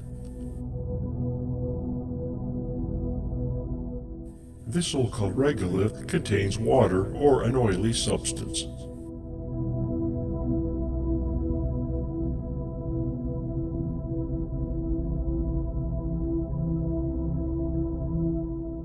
It's quite a set. We won't look at all of them, but we will look at a lot of them. Just remember that the yellow frames are the ones that are dropouts.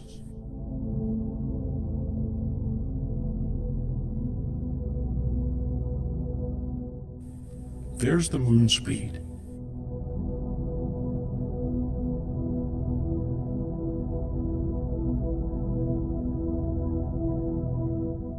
You can clearly see that the astronaut on the left is dangling from a wire.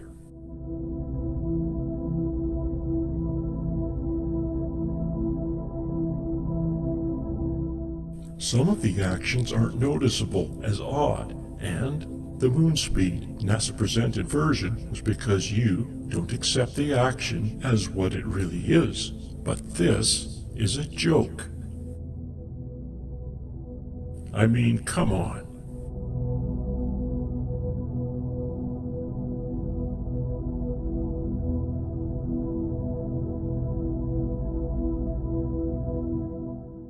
Some of these are just clearly recorded in slow motion. How anyone could accept this as anything else is not really reasonable. I will show you a few more examples of this.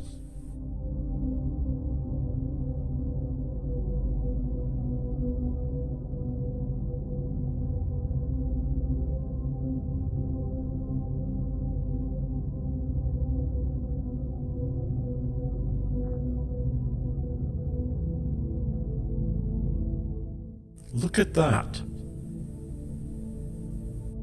And again, that. And now this. You can clearly see that the wire on this astronaut is being pulled taut. That is why he is stumbling and jerking. And now the rotisserie dance. The conclusion is that this astronaut is being pulled taut on a wire at the wrong time.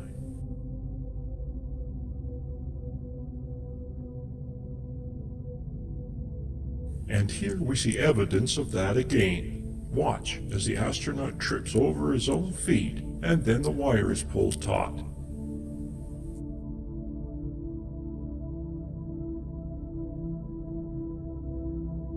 Incredible, isn't it?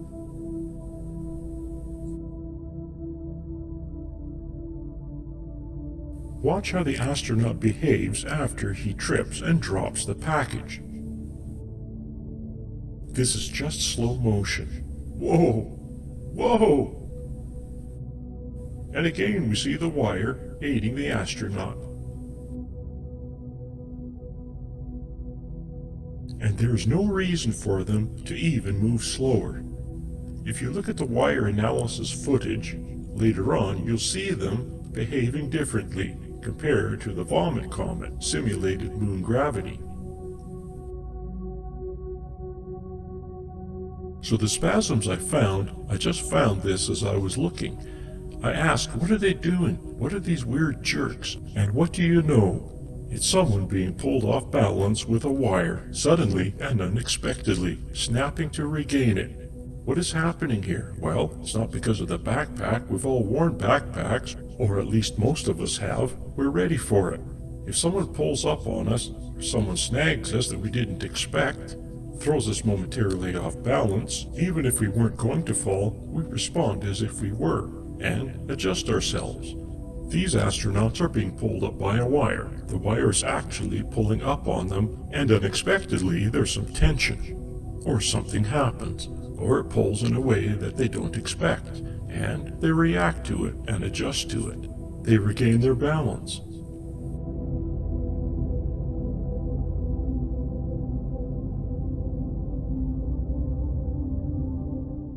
And it is also possible that for whatever reason, it feels like it's not pulling up much, and not as supportive. They feel like they're going to fall forward as they snap back, because more than likely, they're resting on the wire quite often. They're relying on it, they're resting on it, they've actually letting it lift them up, and so they don't feel as heavy when they hop and jog. So now that we've looked at the footage extensively, we're going to move forward and examine how they did it.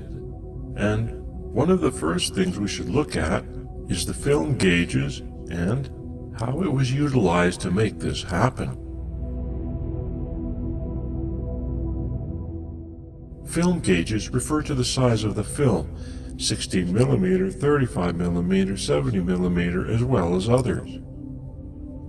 770 or IMAX, it depends if the film is sideways or vertical when it was used to capture. How do these film formats compare to each other? Basically, you use a large film like IMAX, then you can use a smaller to recapture it by using the optical printer and have plenty of resolution for the smaller format. I believe the Apollo footage, TV camera footage, was originally captured in 16mm and then optically printed of sorts with a TV camera. It was transferred to TV, video in other words, and here you can see the difference in resolution. Clear, plenty of resolution in the 16mm, and on set, this probably was rigged so that it was underground or transferred via wire. I know that the TV camera had fiber optics in it. It's very similar to an endoscope. The lens is on one end of the fiber optic, and the light moves through the fiber optic to whatever is receiving the light on the other end. For instance, film. And that allows it to travel distances, and that explains why we have this lens distortion on the side. In fact, more than just the lenses themselves. This was all captured on a set. Huge set, multiple sets. There was probably a set for every location where they went to. Possibly reused, rebuilt, but they were highly accurate, built on satellite imagery, captured for the Apollo program. Highly detailed, highly accurate imagery. How big were the sets? Well, they weren't as big as the entire location visible in the scenery, in the images and the footage. That would be absurd. Might as well just go to the moon, if you could. So, how big were they? Well, if you reduce things, was it everything you saw? Was it just the close mountains? That's still too big. Well, firstly, it had to be enclosed. Was it this small? No. I'm guessing around this big, 300-meter diameter or somewhere in that range. The background was a backdrop of sorts, such are used in the movies, but a very sophisticated one.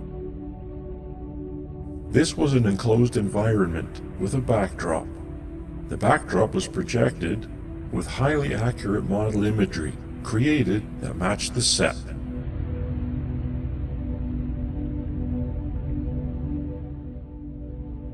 Everything highly accurate to what the moon looked like, as accurate as possible, and then the higher detail was built up based on what they saw. There were advanced satellites and landers sent to the moon, unmanned. They took pictures. They used that as reference. The projection method was photographs of the model with soft boundaries and mosaiced together, just like the panoramic images that you'll learn about.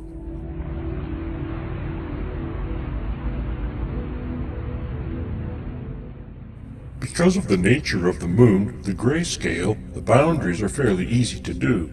Here you can see mountains in Cinerama. It's very similar to Cinerama technology in the 1960s by Douglas Trumbull. And here you can barely see the boundaries. In the sky you can't see them at all. You can only see them because you know they are there, and when you use a little more of your imagination, you can improve them. At the bottom you can't see them here, at the top you can. Here you can see the size of this projection compared to the audience. This is a graph of the setup. there are 3 projectors. This is similar, but not necessarily, how it was accomplished on the moon set. But they had a camera on a model, turning around taking pictures around the location. And what a projection allowed them to do was to change the image in the backdrop as they needed. And these are huge projections, but that's not a difficult thing. As you can see, these are movie projections. The backdrops on the moon sets were still images.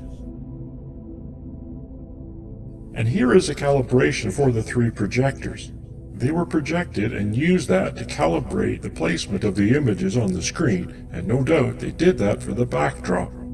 This is an example of the moon model, and you can see the lighting. You have multiple lights. There's the light like the sun, and there's a boundary, but it's barely noticeable on this very simplistic model, and this is not an uncommon thing. You can see this is Star Wars, and it had a backdrop for their Hoth scene, and that's because it was all white snow. It's not that hard to make that look real enough, especially if it's on the moon. No one's ever seen it before, and it's just grayscale images. This is a real Apollo set, built outside. There's a giant rig that holds up the lunar module. So they practice landing the thing. It's a cheat, because it's hanging on wires, and so it's not going to flip over. There's doubts the thing would actually work.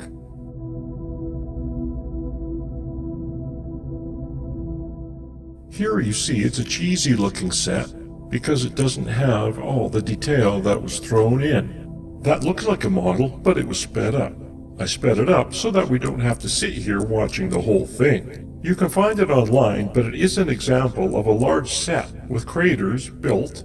They did a much more sophisticated, reasonable implementation for the hoax, obviously, and sometimes I think that these kinds of footage too, they throw you off. Well, this is the best that we can do. It's the best you can do? Really?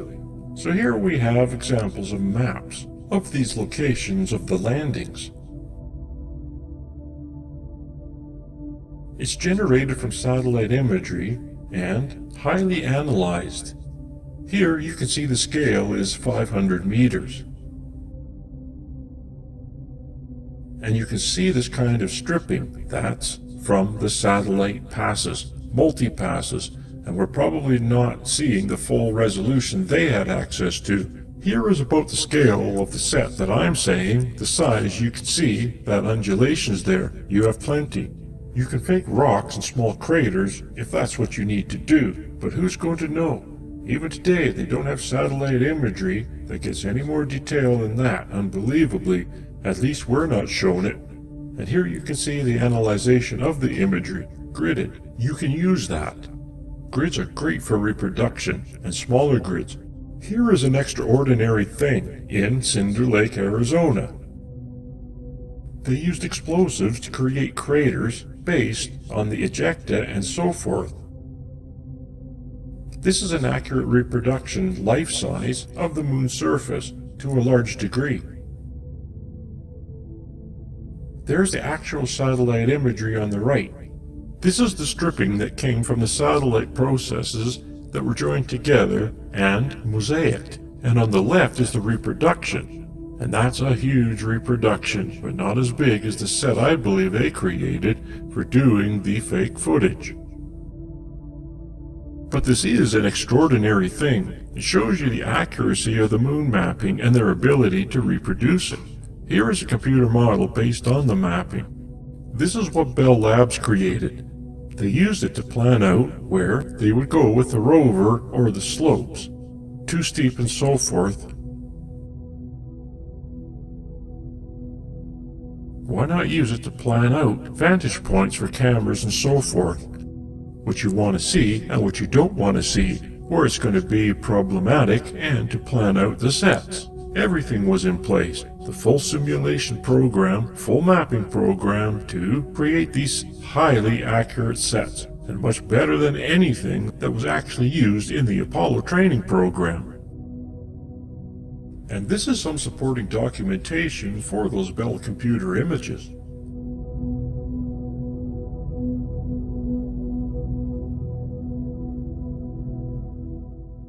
These are traverse maps that shows where they went. You can see the LM location. This is Apollo 11. They didn't go very far from the LEM. They show points that they did go to. Those funny looking circles are craters. And you can see Apollo 14 here. They actually went farther out, and locations where things happen. I think it's around 500 meters and 1,000 meters here, and it's not as far as you may think. However, on 15, 16, and 17, they actually went kilometers, 2 kilometers down as a reference. They drove pretty far, supposedly, and there's various locations. You can see EVA 1, EVA 2. That means which day they went out, because they went out on one EVA each day. Where certain stop points are, 2, 3, 4, 5, 6, and 7, where they had stopped and filmed with the rover, they had a set. So someone can do their due diligence and discover how many sets they probably created. This is my simulation, just mock-up again. Here we are at a landing location. This is a set reproduction, so to speak. In the foreground, actual sand, and in the background, it's a backdrop. And it's very similar to watching the footage you've already seen. And if you look more closely, you'll see later, they had multiple lights, but they're flagged off, meaning blocking their light shining on the camera, and they overlap softly. Because of the undulation surface, you'd never notice that there's multiple lights, and here I took away the backdrop so you can see, and this is the set without the backdrop. Very, very revealing. This is where they were.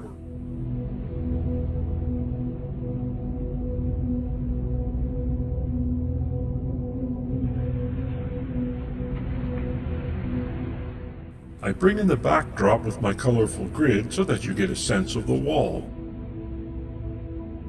And because of the nature of the moon's surface, you lose distance, perception, and so forth.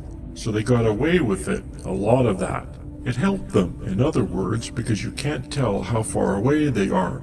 No one really knows the makeup of the moon anyways, and none of the footage was used for reference. You can't use it because there's no reference as to exactly where you are, so any discrepancy can be sold off as, we don't know where the camera was. There was no GPS. They don't know exactly where it was.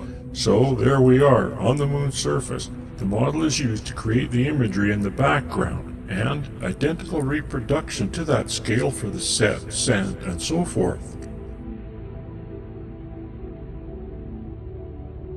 There's a hole in the wall if you need to put the light for back so no divergent shadow.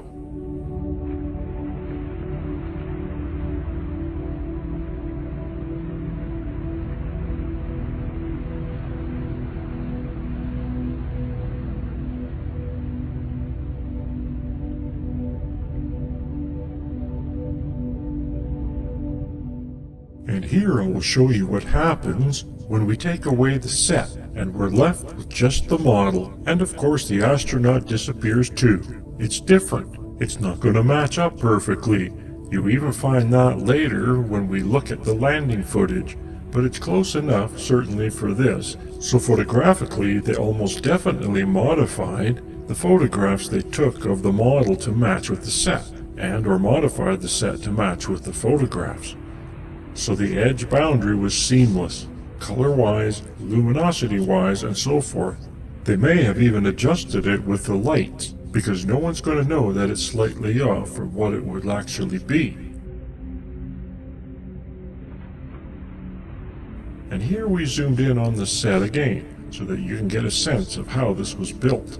And if you were on set, and they moved the location of the camera, they just changed the imagery that was projected on the wall. With their model, they could shoot from any location they wanted and create a circular set of imagery.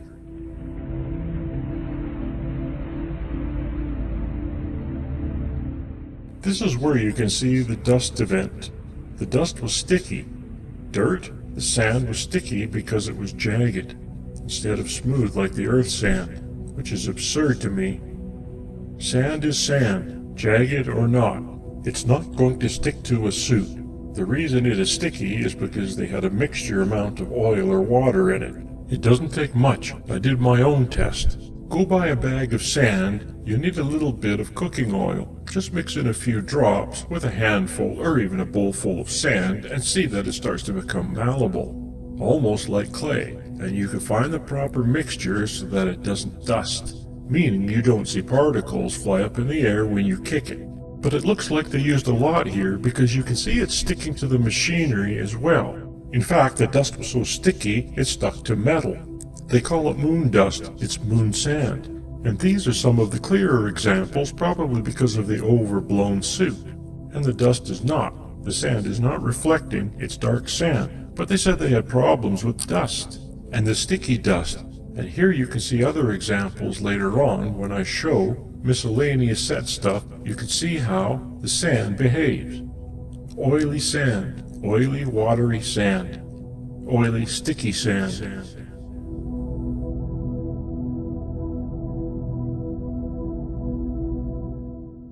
I mean, just look at that piece of equipment. It's absurd how much sand is stuck to it.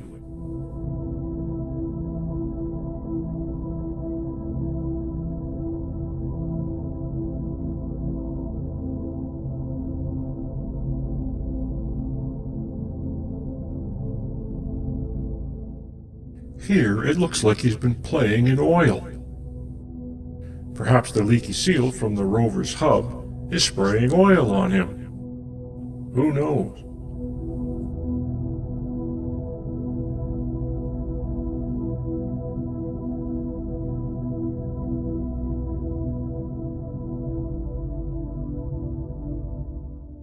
Here we have panoramic images generated by NASA from astronauts. They did what I call a panorama dance, where they did this odd little dance in a circle as they bent their knees and tilted the camera upwards, because it was the only way that they could change the vertical aiming of the camera, and they have quite a few panoramic images here. Here are some multiple ones from some sets and single ones from other sets, and so this is another tool for enterprising young people to more fully recreate the sets that were used. I'm separating them here. The top ones I won't be looking at, the bottom ones I will be looking at. We only have to look at some to get a sense of how they support the locations actually being set, and its limitation of photography and distance differentiation, distance limitations of photography.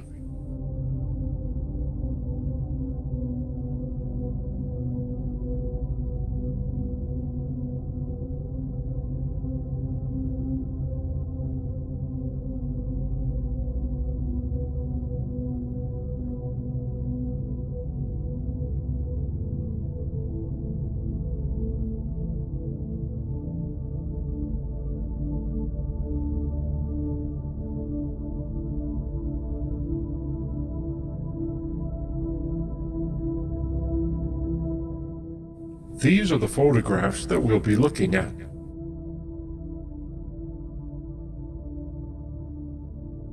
You can see that I'm doing a fake rotation at the top, basically just scanning the panoramic image, which is essentially almost like spinning a camera in a circle. These are straight from NASA. I've done no modification other than the graph you see I'm putting at the top and so forth. It's kind of obvious what I've done, and you can see the photographic images changes as the astronaut made his turn. But here I'm showing that it supports it being on a set. There's nothing about these that say they could not be on a set.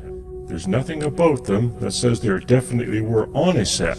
And that's the advantage of the photographic limitations. And the nature of the moon landscape is just gray. You know, it was light, shadow, undulating surface, and you can't tell. There's no trees to tell you which directions the shadows are going. If the lighting is changing, there's no atmosphere to show you the distance. It's a very, very simple set, which makes it very, very easy to simulate.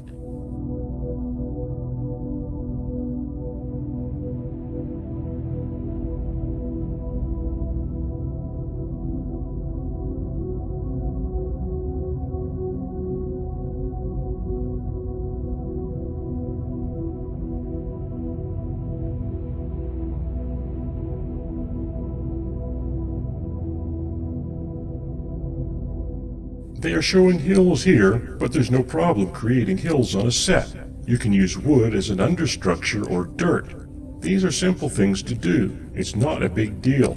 And these are enclosed sets. They have to be enclosed to control the environment so no wind gusts and so forth occur. But that can be a tent. It's not a big deal to create a large structure like that.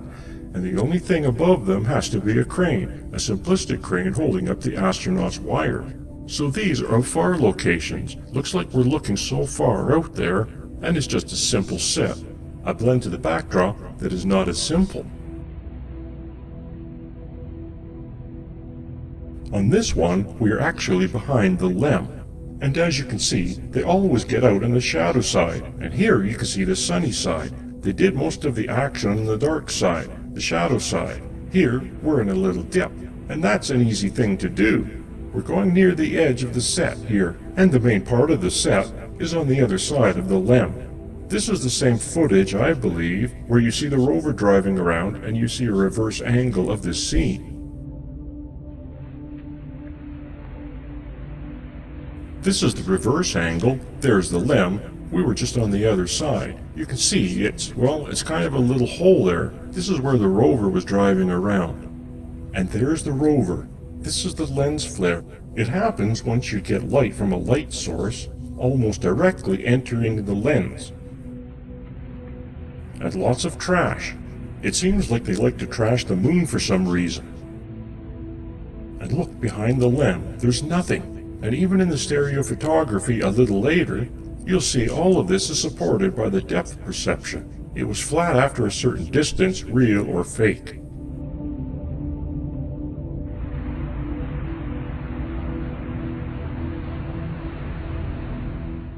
It looks like we're looking past a hill, and its distance back there is easily reproducible on a set with the projected backdrop with the technology they utilized. There's our dividing line. I'm not saying that these are exactly where the sets ended. I'm saying that they could be where the sets ended, and it would work.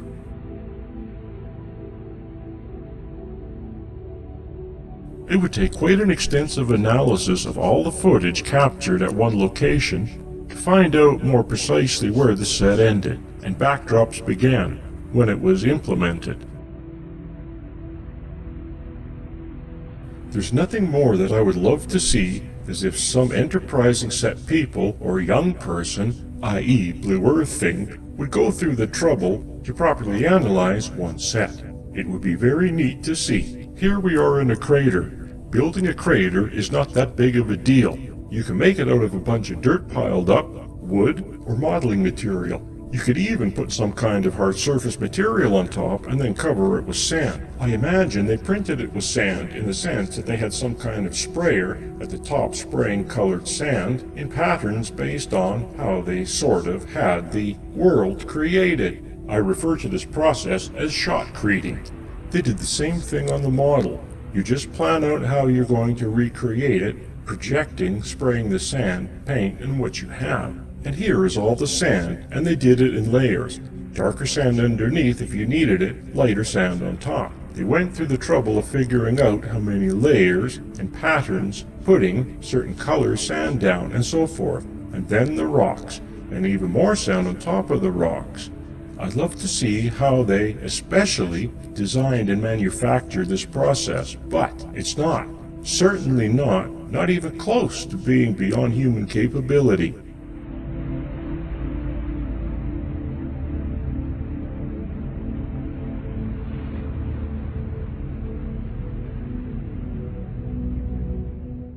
So here it looks like there's hills in the background. It's hard to see before, but now I have to remove the hills and pan over the right, and you can see the rover over there.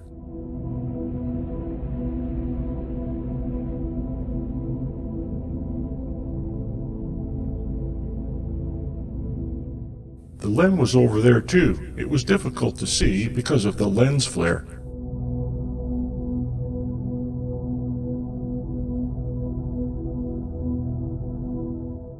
So when it comes to the nature of this panorama, it looks like you're looking at a huge landscape. You're not. You're looking at a circle. If you wrap one end over to the other, you make a cylinder. And that's more accurately what you're looking at. This is why I did the crop version and the panning. I mean, we're actually not panning per se. We're reproducing what the astronaut did, which he stood at one place and turned around, went in a circle, spun. Now these are very interesting landscapes, very cool looking, but they're reproduced moon topography. And the more specific details of every rock and so forth, perhaps they had highly detailed imagery. That would be a smart thing, but they had limitations. That was all made up. And we haven't gotten any kind of actual highly detailed reproduction of the actual location from telescopes or satellites since this time. Again, another faraway landscape, but it's just a set with a backdrop, nothing more. Here is a little crater. We'll see the left image on the right side, and the right image on the left side.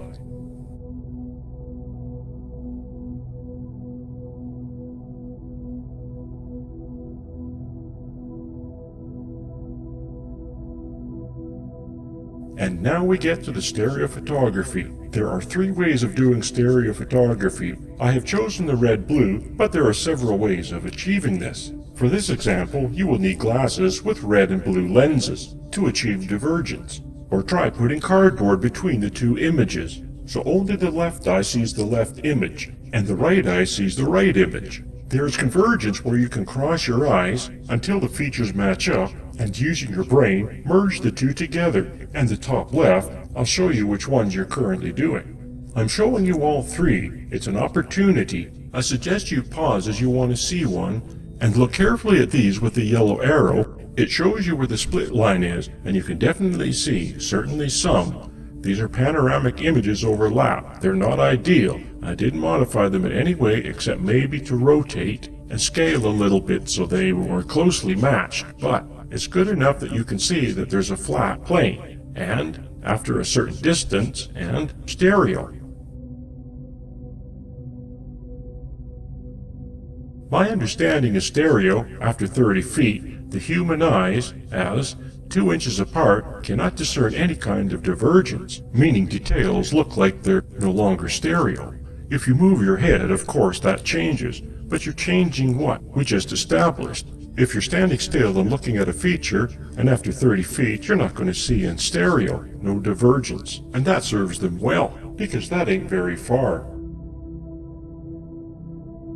The way the astronauts turned, it's possible there's more than 2 inches between the image, as far as where the camera was when it took the images. Perhaps it could go further, but it's not going to go 100 meters, not before it flattens out. And none of this imagery shows it's going that far. You can see they don't go very far before it goes flat. So, the stereo images are certainly not proof it was on the moon. And they supported it was a set. Not proof it was on the set, but they supported it. Some of them are extraordinary, and we'll get to those near the end. You'll see that. It looks like you're going to look at a flat surface, going into the distance. But in stereo, well, there's a wall. And it's the limitations of stereography and, well, a wall.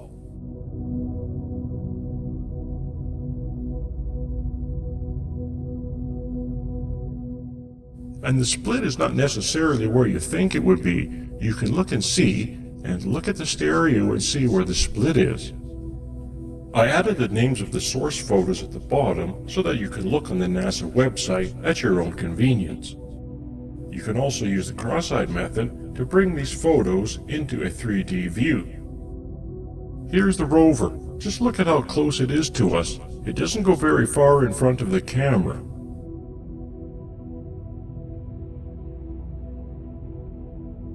Using the cross-eyed method, you can see that it does not go far in front of the camera. It looks like you're looking into the valley, but you're looking at a short distance of a set, but a beautiful backdrop nonetheless.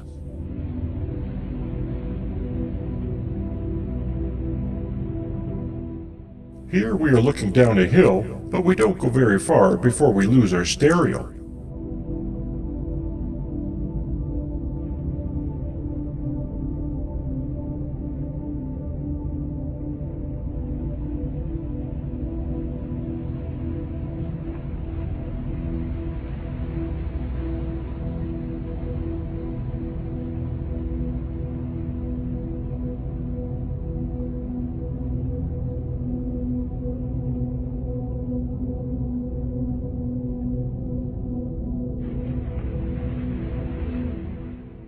these are really extraordinary.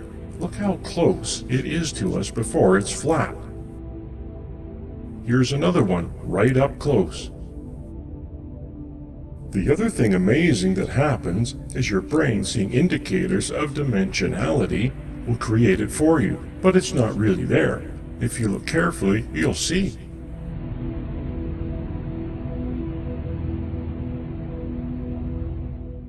This photographing was not designed for stereo. It was designed for panorama. So they almost did very little stereo photography. They did detail images on the ground.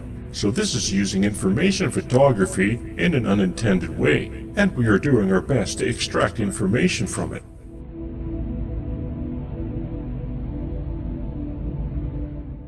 This is a slight overlap, not nearly the overlap, but like the others. You can still see the split lines very close.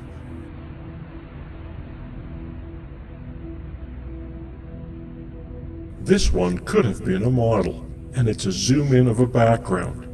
There's no stereo here that I can tell. If there is, there shouldn't be. Zooming doesn't change stereo.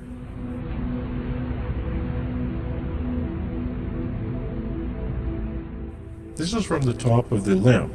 There's hardly any stereo to note, other than the difference between the limb and the ground.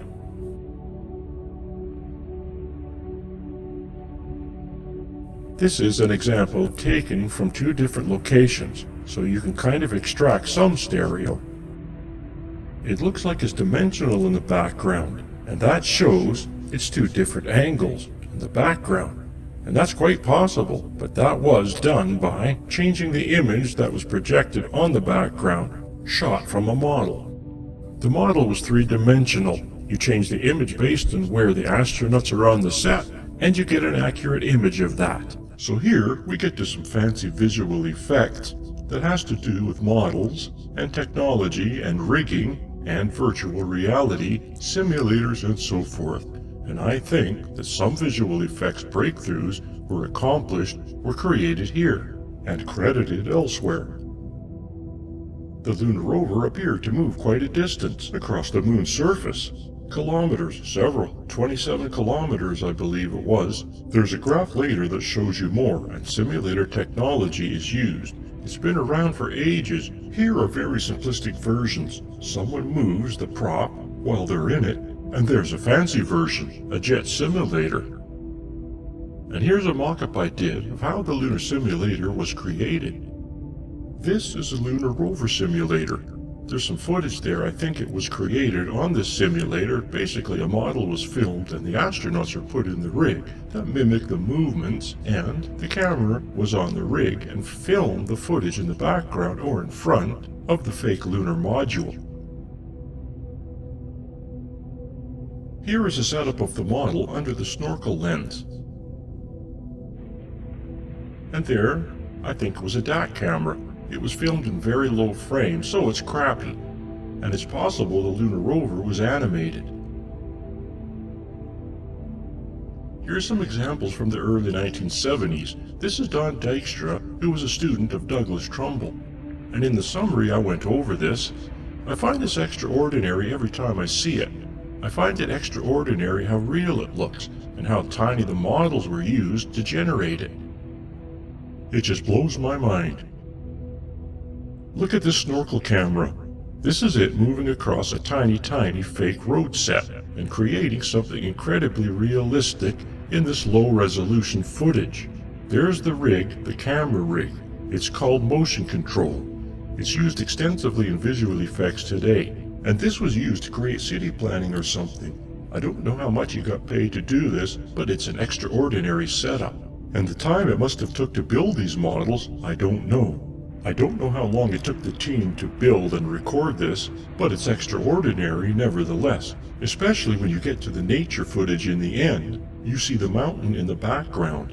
This is with atmosphere and everything. You can imagine with the moon set how realistic, and you made it 3 times as big as that.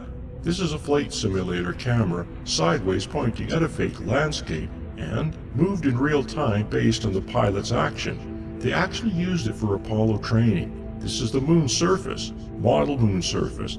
There's a camera that moves along it based on the decisions of the astronauts. And this is a lunar rover simulator. I went over this in the summary, but this really fascinates me. They actually had the same setup. It's just like a flight simulator, except for a rover. There it is. I believe the camera is upside down or sideways. It's hard to tell here, depending on what they thought worked best. Here, a couple of astronauts coming to enjoy their simulation ride. How this helps them, I'm not sure, other than planning the ride and getting used to it. But if you look at the footage, it's truly amazing what's going on there. The camera is reaching, in basic ways, to the surface. The other thing to keep in mind is all of this is recordable, meaning not the footage generated, but the camera moves. That's the motion control. That's what motion control is. You create a camera view, re-record it in the computer, you can reproduce it again and again and again. And so you can turn the camera to the left, turn the camera to the right, turn it behind you, and do some passes. And you can do it frame by frame. You can do one frame every 2 seconds, one frame every 4 seconds, however it works best for you to generate the imagery. The camera moves forward, takes a new picture, moves forward, takes a new picture. This is another simulator. They call it the LOLA. This is footage generated from a model, and they have a camera rig set up. Although you'll see I speed it up. This is like their speed, and I sped it up so that we don't have to sit there and fall asleep. There, you just saw it speed up. You'll find when you look at the landing footage later, it's very similar to this when I speed it up. You know, this doesn't look as real as the other footage does, but they did a more sophisticated implementation. Here's that setup I show in the summary. Tracks, cameras on tracks, it's all computer controlled. It starts with a model and so forth. Here they are with their calipers. They like taking pictures with calipers on these things, and they've got their accurate mapping. They're making sure that the model matches accurately to the mapping because the astronauts are relying on it. They're the ones making these decisions that need to be completely oriented for their landing, right? And this is a simple mock-up of something on glass I showed because I found it a little funny. That's how they did it. They did it much more sophisticated for the hoax. This is huge. There's a man next to it. You can see it's a huge piece. Plaster of Paris, I guess. I'm not sure what it was made of. That's just what it looks like to me. But highly accurate model. And when we get closer here and see the fine detail that is in this thing, you start to see more and more craters. Look at all the subtle craters in there. This is all accurate. Look, they're showing how accurate it is. See, we're very impressed. But here it is being used for the LOLA simulator, and it looks very similar to the footage captured by the Apollo camera on the official Apollo landing. And now look at the subtle detail. You can see craters and things. We will get close here. This is a model. We'll zoom in close. Look, there are tiny rocks, all kinds of subtle detail happening in this thing. And if you made the model 4 times as large, imagine the detail you can put in it. You could put sands on it, add a few fake rocks on it, the sand would move. Look at this huge set, a huge model rather, 2 guys at the bottom standing next to it. I don't know what this was used for, but look, it's an example of a big model. And then use the setup. This is the same space that they were using for the set. They wouldn't have room to fit that giant model world that they built. In some cases, I think the rover was moved on a giant hydraulic stand. They had a fake front setup with a camera setup. I don't think necessarily it was in view, but it was used to generate shadows on the surface. So here, I think these photos were generated from a DAC camera. You can see in the middle one, there's a shadow of the antenna and camera. Sometimes it's because the shadows, some because they're on a set. But I believe they had a rig to generate shadows, so that when they projected it on a screen in front of the simulator, it had a shadow to make you think they're really there.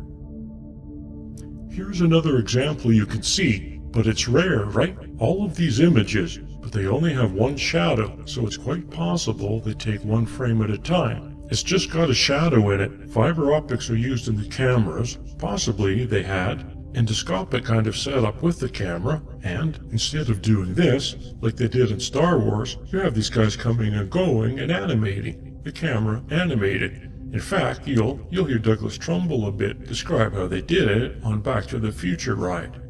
I had no idea that they could do that, and no doubt he implemented something like that in the Apollo simulation, whatever they call the hoax. So instead of guys doing this, they had cameras. And maybe they had something in their bag of tricks. Move the antenna so that it projected the proper shadow. Here I am showing an example. This is footage generated by filming of the models. A computer model, but it's an example nonetheless. Here we are in the simulated ride in front of the footage with no movement. And now we're going to use the same footage, and we're going to add a very simple movement, kind of like we saw in the rover simulator. And there's the rig moving a little bit. That's what's generating the image at the top. And here we're going to add a little extra little move. We're adding pops and stuff. And here you'll see that extra movement. It's not added to the original footage. I have been doing these as separate so you can see them as separate. Here we have a loose camera, as if it's on a stand that's reacting to the movement of the rover, and you'll see how it all comes together. This is the basic movement, the left image at the top, and now we will add what I call gross movement, where it's all kind of moving in and out of craters. Now we have the smaller movement, and it's a little extra. And here's where they loosened up the camera a bit. It's on its stem, it's reaching to the rig, and now we're on the moon. It's pretty extraordinary how simple it is and how effective it is. And now you can even see the reflections in the antenna up there. I believe they probably had a 360-degree setup for any kind of reflections, and that's not that much more difficult. Let's look at the actual footage here. I'm not going to show it all to you, but you can see more in the appendix. It's quite extensive. I think it would be interesting in having someone go through and really nail down what is what. But I think that's, not necessary here. And this is why. There are a lot of things that landed on the moon, a lot of unmanned things. The rovers went pretty far. There are a lot of opportunities to see what the moon should look like. And when stitched together, I can tell you what the moon should look like. So those flipping through real quick are either low frame rate DAC or Hasselblad photos from the chest camera.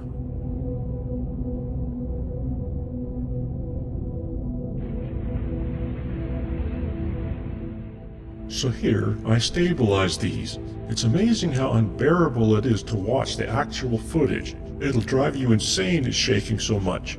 I minimized the shaking a lot here. It had to be done by hand because the tracker doesn't like tracking this crap. But you can see it looks very similar to what I just showed you in regards to the virtual set of the simulator ride.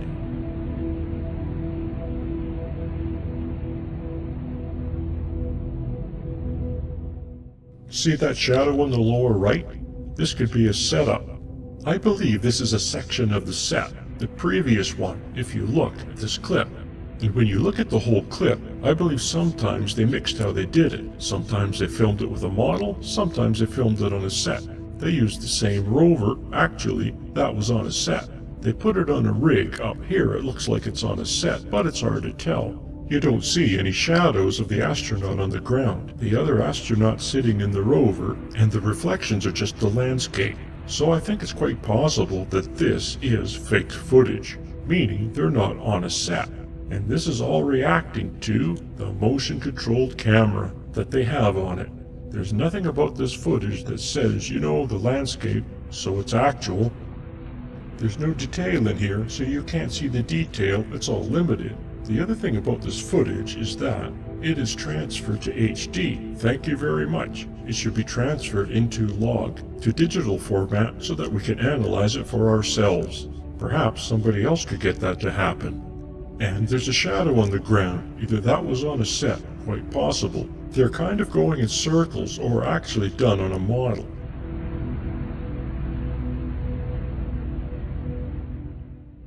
So the modules all landed on the moon?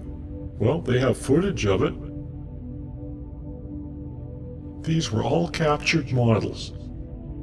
I believe it was a model with sand on it, certainly where the module landed, and it was all filmed slowly, except for the landing part, when they had a simulator action, just like the simulator, and blasted sand. And after the sand cleared, they did a mixture with masks and stuff, which dissolves to the actual set. Practical, life-size set you see in the film of the astronauts walking around. Here we have Apollo 14 and landing on its model, and it's not going very far. You can see that it's a curved model. It is accurate to the curvature of the moon, so it's very accurate. It's very similar to the model we just looked at for the LRV. All the craters, same thing, highly accurate. Here's something interesting though. You can see some striation lines. I put some lines on to show you, well, the angle, and they look just like the mosaic lines, satellites flying over, around and around, catching images, and they put them together. And here you can see the striation lines. It's hard to avoid when that's your only reference when you build the model. Look here, it's very clear. Increase the contrast to make it a little more clear, but there they are. Striation lines are what they are. These are the mosaic images, and here we are coming in for a landing. It's all sped up compared to the real landing. It's in real time. And you can see the sand now. Fortunately, in 14, the sand did not obliterate the view so clearly, so they didn't have an opportunity to do a good blend. And the giveaway. The give is the crater shadows. They change, as well as the shapes of the surface a bit. The crater shadows is more obvious here. Now we're analyzing that. The camera is supposedly located in the filming through the triangular windows. I believe it's the one on the left of the door, in this view from the outside, and it's coming in upside down kind of. It's all odd, so I had to turn the image so that you can see, well, the reference. The frame. The framing is the reference. And here we're coming in. You can see the actual sand blasting, but you can always see the craters. The thing is, the two right in the middle there, you can see just above the middle, and the shadows have changed. Here they are, the shadows, so you can keep an eye on them. And see the two shadows there? It's pretty dark, and here the shadows are shallow. It's not so clear to the uninitiated eye, but for me, it is fairly obvious. Those are deep shadows, very dark, very clear. It's not just an illusion. And here it's just got a little shadow, and zoom in to make it a little more obvious. Now that's very detailed. Now I'll demonstrate how this was done. So here are the craters. We have the two examples of what appears not to be an illusion. Slight sun angle changes, right? In one, the shadows are really low in the crater, and the other, the shadows are higher in the crater. In fact, you see it all in the craters there, but not in the top one. You really don't see it because they change that quickly. It's just a soft mat. It's just, I'm sure, covered with dust to hide it. So I go back and forth. You can see them all. The surface shifts a little bit because it doesn't match up. It's very difficult to have a scale model, which is smaller, one life size to match up. That's quite a feat, but it does accomplish the effect, right? Just look at all the other footage for evidence of that. Every other one, the other 5, the sand completely obliterates the view. And then when it clears, we're on the set. Maybe they claim this is gas distortion, rocket blast, but it doesn't quite work with me. There's a lot of distortions taking place which we'll review. If we look below over there, we can see how this was done. They had 2 different setups, all on computer, 2 different setups going on, model setup. The lighting is quite different the way they had it set up. And when the scene shifts, they're using the same model, the same setup, and shifted a little bit, so here's the difference. You can see the shadows are different, the gray area I shifted a little, just subtle, and how I blurred the model. Obscured by dust, right? This is a little more accurate to the differences. Now here the moon is blasted by dust, right? Fake sand, of course, on top of it, and used it as a mat. So they did all this by hand for the most part, but now I use it as a mat. You'll see the fluctuation. It's used to disguise the distortion taking place, and simply because they are spraying sand out of a nozzle at the bottom. Had this been real, the sand would still be lingering about. This is not what we are seeing here.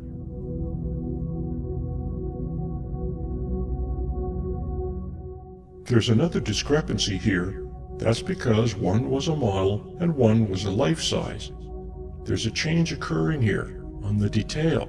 I'm not quite sure what it is, as it fades in and then fades out again. But there is no reason for this thing to be changing like this. It's changing shape. I think Douglas Trumbull is likely the mastermind behind this. He was the 2001 Space Odyssey visual effects mastermind, and he had a lot of experience in this, simulating the moon and space stuff. His first job was with graphic films and working for Apollo generating PR stuff for Apollo. To the Moon and Beyond is something he generated with Cinerama, and it was used as the technology backdrop.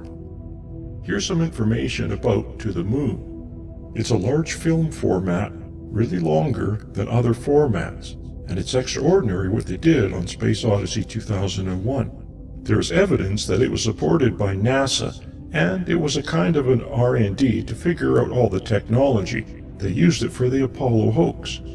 And it's also in the interest to see he worked for the Apollo program already, before he did 2001.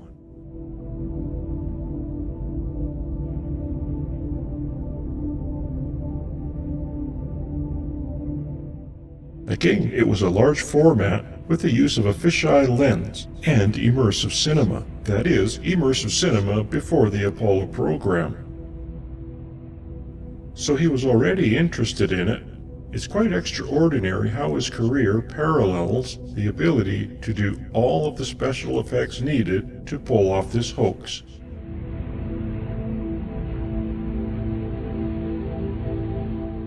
Let's hear him tell us in his own words.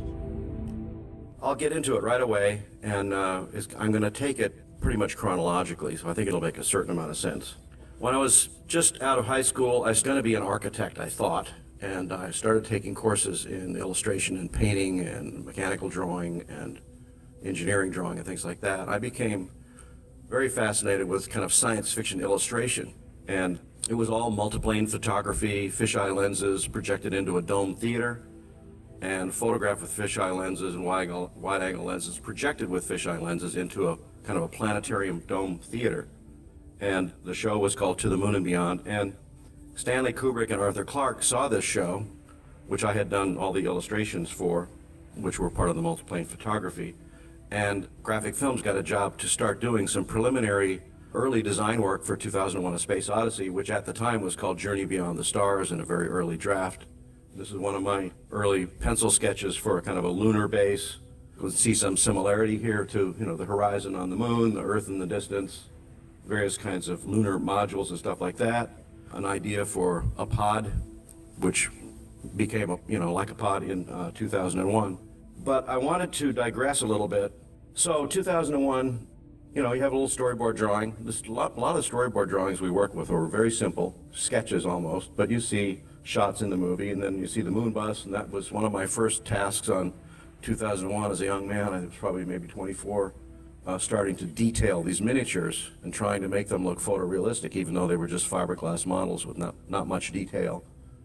And we started figuring out how to put detail and painting, and actually, since I was an illustrator, I was actually painting with my airbrush right on the model to create different panels of texture and brightness and reflection, and trying to make it look as big as we possibly could. And then I got involved in shooting some of these miniatures. Kubrick really got to like me and what I was able to do, and so I got into designing some of these shots like this, where each of these was a 1,000-watt light bulb out of a slide projector, and This was a painting back here, and this is the moon bus that's going to land, and it's mounted on this rod back here. It's kind of tilting up and down, has nitrogen coming through the nozzles of the supposedly jet engines or rocket engines to stir up all this dust. And we had to mount it on glass in order to superimpose one thing against another.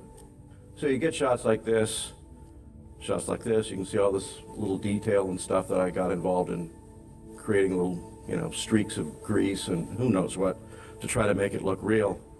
This is working on the big stage, one of the big stages at MGM. That's the space station set over here and the moon bus set over here. This is the moon bus set being built. Several shots of that. I designed a lot of these moon terrains. I had a lot of arguments, discussions with Stanley about what we thought the moon was going to look like, because nobody knew. There hadn't been any satellites or anything that really had looked at the moon's surface in any detail. And so this was kind of a Chesley Bonestell, rocky, craggy terrain kind of thing that he wanted, and I was actually going in another direction, which did not make the cut. And here's me working on my moon terrain, which I thought was, in fact, in retrospect, very much like what the moon is like. It's very rounded, very soft, very eroded by micrometeorite impacts, and not craggy at all. These are some early designs for the Jupiter sequence. The Discovery spacecraft went through a zillion different iterations. The Stargate was going to be a slot inside one of Jupiter's moons that they go into. This was actually a very early hypothetical rendering of what the pod might look like at a very early stage. This slot in one of Jupiter's moons was going to be another little universe down there that didn't belong in our universe, and they had to go down there. And these are like two pods looking down here. They're going to send little probes down. There's a whole bunch of things that were designed, written, experimented with, drawn, discussed, and deleted.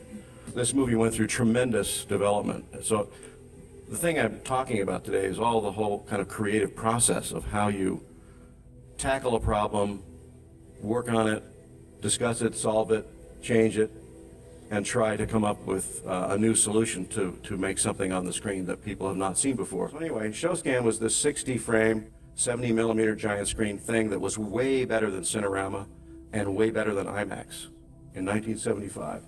The simulation ride was this whole idea of hydraulic motion base and a capsule with people inside, which I'll show you later, became the Back to the Future ride for me, which was a lot of fun. And then another ride called Cineride, which never came to pass, which was really cool, and I'm sure we're going to do this pretty soon, was projecting multiple ShowScan films in a dark ride situation, and you're in a vehicle. And we filmed these films knowing that the vehicle would be moving at 30 feet a second, or 30 feet a minute. And so we filmed it with the camera moving 30 feet a minute and projected these films into domes, and then had foreground sets that were all moving in perspective to the perspective shift in the movie. And it was all 60 frame, and it was so real that everybody believed that everything that they were seeing was happening in real time, including explosions, breakaway glass, mummies, monsters, you name it. It was really wild. We started developing special electronic 70-millimeter projectors that could run 60 frames a second electronically, did not have a mechanical Geneva movement in them. One of the things this ShowScan thing led to was an experimental film, which I'm sorry I can't show you, but we knew the size and shape of the screen. And so I just devised this thing. I said, well, if we shoot in ShowScan and we project it in exact same scale as the theater itself, I'm going to do this illusion. And so we had this scene where we projected a really bad movie on the screen that was kind of a fake documentary, and we made everything go wrong that you could possibly think of. It goes out of frame, it goes out of focus, the film burns in the gate, it's just terrible, and it fails. Then the projectionist leaves the projection booth, goes around the theater, comes behind the screen, turns on a work light back there, because screens are perforated, you can see through them. If there was a light back there, you'd see the speakers behind the screen. So he does that, and so you see the speakers in there, there's this big roll-up door, there's a door he comes through, and he comes up to the audience and touches the screen, which is catching the light from these house lights, and starts talking to the audience, apologizing for screwing up the show. It looked absolutely real. It was indistinguishable from reality. And his feet are on the ground, and he's 6 feet tall, and it was all in scale to my theater. And heavyweight people like Steven Spielberg and George Lucas and Coppola, everybody came to my screenings. And when I would get to this point, they would get up out of their seat and start leaving the theater, shaking my hand, say, Doug, whenever you get it fixed, give me a call. I'll see if I can get on my schedule to come back. And it wasn't until they were off to the side of the theater they realized they'd been completely fooled. And this, to me, was a really important moment in movie history. And this little movie called New Magic has actually been requested by the Academy to be archived there. And I'm hoping we can get it digitally scanned so we can show it again in high definition. Now we're working on an entry-level version of this, which will enable film students and colleges to do this kind of thing very inexpensively. And I'm working with a guy named Scott Lismondi at Hollywood General Machining and building a zero-gravity boom out of a porta-jib components. And this is under construction in LA right now. We're just about to test it right after Christmas. And it's a really cool thing. This whole little gizmo, I can't use the word gizmo, device is going to cost about $5,000 instead of the original one that cost $250,000. So I've also been experimenting with digital single lens reflex cameras, which are quite amazing. If you've ever shot with a Nikon or a Canon, I'm using the Canon 7D with some Zacuto attachments. It's a very inexpensive camera. It's shooting full high definition 1K by 2K 24 frame movies very inexpensively. And I'm having good results with it. And my next step is I'm going to tear this camera apart and pull the chip out and build it into a new camera that will be able to be 2 chips side by side for a integrated 3D camera. Now, in the world right now, the red camera is the hot camera. It's not the only camera, but it's a good kind of mid-level priced camera. And I think we can start adapting this for 3D production as well, because the 3D cameras we're seeing these days are really cumbersome, awkward, and heavy, like the IMAX cameras have been and like the Cinerama cameras were. So we're in an early phase of 3D where shooting in 3D is a real pain in the neck, but it's going to get much better. Right now, I went to NAB just a few months ago in Las Vegas and saw all the latest 3D camera rigs. I got to tell you, it's horrible because these cameras are clumsy, noisy, fat, heavy, obtrusive, hard to align. They create all kinds of horrendous post-production problems to composite 3D live action. And we're in our infancy of trying to solve a lot of these technical problems to try to make a whole new generation of 3D cameras and solve these problems so that shooting in 3D is not such a pain in the neck. I've been recently working with Terry Malick on Tree of Life. He won't let me talk about it. I think it's going to come out pretty soon. There's one shot I'll show you, just a little hint. There's me. There's a Phantom camera shooting at 1,000 frames a second in a vat of water. You can imagine how much paint or milk or whatever might have been in there. And we're designing one version of that film, which is called Voyage of Time, which is going to be in IMAX theaters in about a year after that, which is going to be this spectacular space experience, probably the closest thing to 2001 since then. And so we've been studying IMAX theaters, geometry, screens, projection. And this whole digital virtual studio I'm working on, which I want to do with my next film, is to build a stage that's designed with the zero gravity boom, and everything is designed around that technology to automate the lighting grid so that we can do rehearsals on this and pre-light scenes and come back into our stage and reshoot. I'm even, hypothetically designing what a studio might look like if you did a whole bunch of these stages. There's a lot of advantages of the zero gravity crane, digital cameras, automated lighting, very limited sets, a very smaller stage, a smaller crew, faster shooting, increased production value, and lower cost. So there's a lot of benefits to working this way. So I'm working on this whole idea. I'm writing screenplays for this technology, and we hope to kind of clone this and make it happen all over the world. We have to get funding. I'm not going to go through this. It's more like a business presentation. It's okay if you call me a mad scientist. So the question is, who's behind this? Well, to start with, there's Mission Control, but almost no one was behind this. They were fooled along with us. There were perhaps a few agents in there. The only people talking to the people on the moon were the astronauts themselves. They were the ones that did all of the talking to the supposed astronauts on the moon. And that's not a real moon, by the way. And I believe that they were in the suits in the footage that we see, and they've been lying to us ever since. And not everyone in this picture landed on the moon, but I believe they were all involved one way or another, and someone could investigate that further. But in Mission Control, there were astronauts there, And they were the only ones that were allowed to talk to the astronauts. This is a camera controller. He is involved too, because obviously he's not the one controlling the camera. I suspect that he was possibly or probably involved in the fake footage camera movement. Why not? So, what is NASA? Is NASA real? I believe it is actually an Intel operation with a fake front. Intel likes to do this. You can say it was infiltrated, but I believe it was designed to be fake. In fact, all of them are. The entire space program is a front. Such companies say, yes, we're here for humanity, and yes, we put people in space, but no, we're putting spy satellites over the planet, trying to control the planet. It's an age-old technique of owning the sky. Yes, we try to communicate with the heavens, but we are in communication with the gods. Apollo is supposedly the god of light. NASA is not.